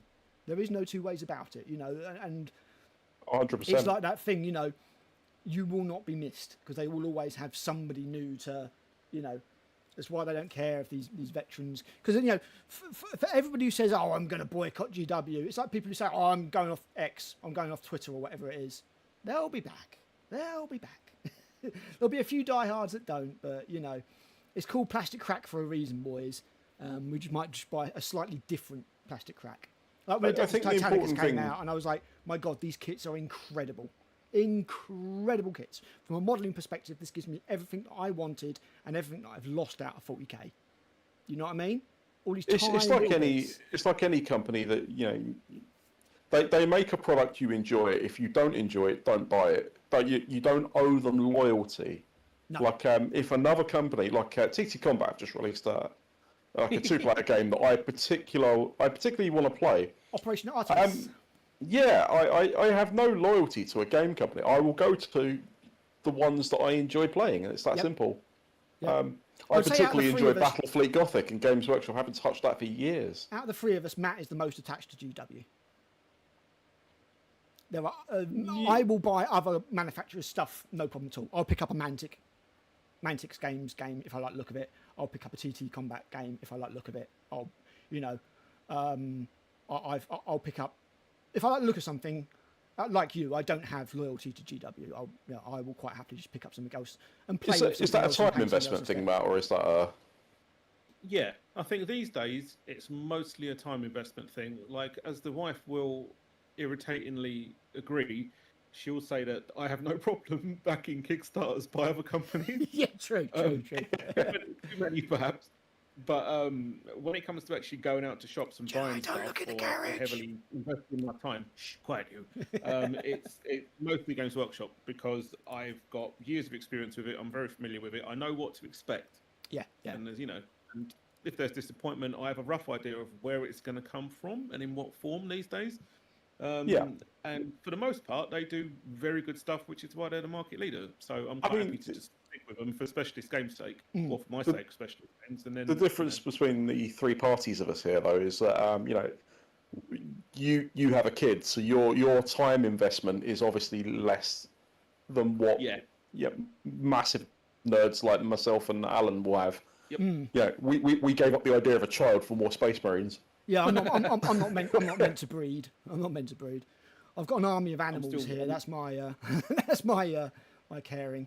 That's my guardian. Working on my child getting into Space Marine. Yeah, and that's the cool thing, isn't it? Being able to play your offspring. So I can understand why your investment to Games Workshop would be more focused than ours, perhaps, because you don't have the time to fuck around with other stuff so much. Yeah. You have other commitments. Yep. Yeah, no, it's fair enough. I mean, as I say, are we going to be playing this at 50? Probably. Are we going to be playing it at 60? Depends. Depends what GW do. Maybe GW will actually implode. I always said that if GW was to release a movie, then it would eventually become a fad and die out. You know, because it just does. These things they come and they go, and it'll Marvel. Yeah, it'll hit a Marvel, exactly. You know. And, you know, maybe we will get to see that in our lifetime. Maybe not. Maybe GW will become some sort of gargantuan Amazon-style thing, and half the known planet will be playing Warhammer. You get all these people saying, "Oh, more people in the hobby is good because it's more people to play." No, it's not. The more people that are into your hobby, the more it becomes watered down, and we've seen this time and time again. I agree. Yes, I personally agree. I'd rather my player base was limited. Yeah. But the quality was higher. As much as I don't believe gatekeeping will work on the point of the fans, because I don't think you can gate something you don't have any control over. GW are the gatekeepers. They hold the gate. GW are the ones who decide who they want to market to and who they want playing the game. You can say who you want to play against. We have no control over it. But we have no control over it. We can't, any more than the people who were into Star Wars had any control over what Kathleen Kennedy decided to make. She has lost hundreds and hundreds of millions for Disney, and they still keep doing it. Marvel still keep doing it, no matter how much they lose. So, you don't have that control. All you can do is have your say as a consumer. And whether or not they respect that, that's up to them. If enough people do turn around and say that they're not going to do this shit anymore, then that's fine. But there's always generally something else for us to do, like the Horus Heresy. The money that I would have spent on 40k just gets spent on the Horus Heresy instead, or some other aspect, or a chunk of my hobby budget now goes towards Gundam, for example, because I get a lot of enjoyment out of putting those kits together of an evening watching a film or something. But GW, I suspect, is going to continue to be a thing. It's going to continue to get watered down. Certainly 40k, I think, is going to continue to become more sanitized, less kind of grimdark, more sort of PG-13, sort of adolescent type thing than what we were used to. And we've just got to accept that we're old, guys. It's as simple as that. Maybe we got to see the peak of 40k back in the Paul Dainton art days. Check out our last episode of Chebs where we went through our favourite artworks. Maybe that was the peak. Maybe the cool thing about being grumpy and old is you get to complain, and I will exercise my rights. Absolutely. Stand up for your rights. You gotta fight for your rights. to bitch and moan. To bitch and moan, yeah. I mean, we've been there, we've seen it. We are grumpy old bastards. We're not quite boomers, but well, you two are a bit more than me. We were there back in the day, we saw these things way back, and people don't like change, and we have the right to say that we do think it was better in the old days. But some things we have to confess that the models are of a higher fidelity now. They might have lost some of their charm and their soul, and they might be CAD made soulless things to a certain extent. I still think some of the models are very, very good, but they're almost too perfect these days. But we could not imagine having things like a plastic knight 20 years ago, or 25 years ago. Yeah, and ultimately if they do Disaster Zone and everything to do with Games Workshop, there's always going to be a Trench Crusade that pops up. Exactly. Yeah, you're always going to have these equal opposite reactions. And then let's face it, Trench Crusade is practically at this point an old boys GW group. It's even got Jervis Johnson out of retirement. Andy Chambers is on it. Yeah. Mark Gibbons is on it. I can't wait for my book to arrive. Yeah, it should be soon. August. They said it'd been delayed, but because they put an extra bunch of stuff in it, didn't they? Yeah, they said you're looking at August, September now, which I'm okay with, so long as the book is good. Yeah, I'll be final happy. Product's nice. Take your time with it. Yeah. I've already paid for it. I want the best possible product I can have. Precisely. And Trench Crusade is doing so well. And that's another game that, as you were talking about, people that have fallen off of 40k because it has become kind of cartoony, particularly when it comes to Chaos. I think they're like a Saturday villain cartoon. People have looked at Trench Crusade and they've gone, oh, wow, that looks fucked up. I'll have some of that, please. Not these grinning bloody poxwalkers and stuff, So yeah, I mean that's something I love about the Trench Crusade. It's what I was saying about Heresy earlier. Is it takes itself absolutely dead serious. Yeah. There's no comedy in it. It is. I mean, there's like the morbid comedy of the guy drinking the pus off the other model and things like that. But yeah. There's no lull so random in this at all. It is straight up nightmare fuel. Yeah. And as I've said in the past, like GW seems to be becoming so sanitized that I wonder if it's going to get to the stage where it is just like they will be afraid to show you the horror. Do you know what I mean? Like you look at things like not the End and the Death. What the hell was it called? Help me out. The animation. Starties. The Horus Heresy animation. Kill Lupercal. No, not the new one. The old one. Hope. Really brutal. Death of Hope. That's it. Death of Hope. Oh, Death of Hope. Yeah, amazing. Sick, fucked up things I have ever seen. Brilliant. GW wouldn't do it. Guarantee they wouldn't do it now. They wouldn't show you half of a Space Marine still alive with his eyes gouged out and being tortured and all that kind of stuff. Just wouldn't do it. I just guarantee it. Guarantee You'll see that on my models. Yeah, of course we do. We can do that with our models. All sorts of horrors. The Penators will live with me to the day I die. God, I wish I'd never seen those. Copious amounts of PVA glue, put it that way. They didn't have hands. I'll leave the rest to you. But, you know, the true grimdark, the true nastiness, the adult side, the horror side, I feel like has just all been stepped away from. And, you know, if we're going to get it elsewhere, if you're going to get it from Bistarium models or from Trench Crusade, then, you know, people are going to do that. And GW can carry on doing what is going to be mass market, assimilatable to younger people, Warhammer 40,000. And, you know, will we ever see anything the likes of the Infernal Enchantress again? I doubt it. I doubt it. But, yeah, we'll just have to wait and see. Anyway, we are coming up to 3 hours now, gentlemen. Any final thoughts? Like obituary? Is anyone else still here after 3 hours? We have 5 people watching. So, hello, 5 people. I think we got up to like 9 or 10. But to be fair, I gave 0 notice of this stream. I put it up and then launched it, so it's my own fault. We might have got 6 people if we gave notice. I Possibly. look forward to buying the box set, I can tell you that much, and doing the best job I can with Saturnine. Yes, mate, and please take some photos and chuck them my way, and I will we'll put them up on a video or whatever, even if it's just like a cheb or something we do. I just do still want to get into 2nd edition and get you back for some of those codexes. 100%. So we'll do that, and we'll keep an eye on the Horus Heresy. I imagine that we will assimilate the books in some form, whether or not we buy them or not, because I really don't like those covers. Yeah, I don't even. But yeah, I think my end line on the whole thing would be that although I have some concerns regarding GW and their past form and what they might do to treat the Horus Heresy, because they do regard it as a core game because it is so popular, it is making them so much money, and that brings with it all sorts of things. So far, I am cautiously optimistic, as much as I'm not a fan of the Saturnine stuff and the stupid turrets.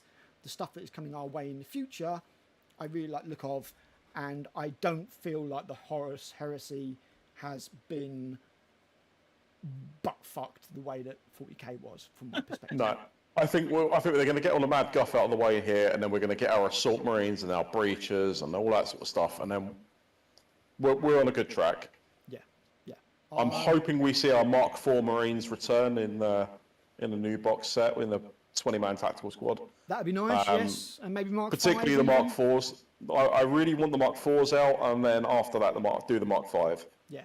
I mean, eventually, if they were to do these things and rescale them, I would replace my old Marines. Do you know what I mean? I'd replace them. I'd just be like, okay, I'm not using those anymore. I'll buy these nice new ones. But I'm not buying a squad of Tartarus Marines that are now too small. I'm just not doing it. I will, you know, I've not found an STL at the moment, but I would just print them and scale them up because I want them to be right. You know what I mean? So I'll have to see what Saturnine looks like next to stuff, and you know, I'll go down GW or something. Maybe I'll snap some pictures when I put some up because I'm down there fairly often. But yeah, what's your thoughts, Matt? Well, I ideally want to get my actual paws on some Saturnine stuff before I commit to shelling out for a box. Yeah. Because the Dreadnought looks cool. Don't really need it. Nope. Terminators don't look cool, but I reserve judgment on them until I've actually got one in my hand to look at it properly, in which case I might be like, you know what, actually, this looks pretty awesome, despite the fact I'm fairly certain it's part Necron, because there's Necron spines in the shoulder pads, and they have access to particle weapons, so that makes me raise an eyebrow slightly. That would be a bit of a lore jump, wouldn't it, really? Yeah. So I'm not convinced that I need another 40 Marines, especially no, I don't. Two. I point blank don't need another 40 Marines, which is one of the reasons You why. do, you just want to admit it. No, I've got far too many. Certainly don't need an oversized tarantula. Nope. I have many oversized tarantulas, thank you very much. The size of both my hands put together. What I do need is a rule book, and I need a book for not only Marines, but also Mechanicum and Knights and Titans, because they delightfully separated them out for fuck knows why. And then potentially money. More money. I think that's going to cost me enough without shelling out for a big box full of models that I don't really need. Yeah, I think I'm from the same. I don't think I want the Saturnine box. I really don't. I think I'm going to eBay it, and you know, I might end up, you know, not making the savings that I would make if I bought the big Saturnine box set. But I do get the feeling that if I bought Saturnine, I would just be like, no, I don't want to put these disintegrators together. I don't want to put these. You know, I get the feeling that it's not what I want for my army, and I certainly don't want You know, if I was to buy Saturnine, I would be shifting on at least probably about half of it, and I just don't see the point. I might as well just get the rule book separately and just do all that. So. Oh yeah. I'm going to get the whole box set, and I'm going to get Liber Traitoris, and then I'm going to be happy as a pig in shit. Balls deep. Balls deep. Excellent.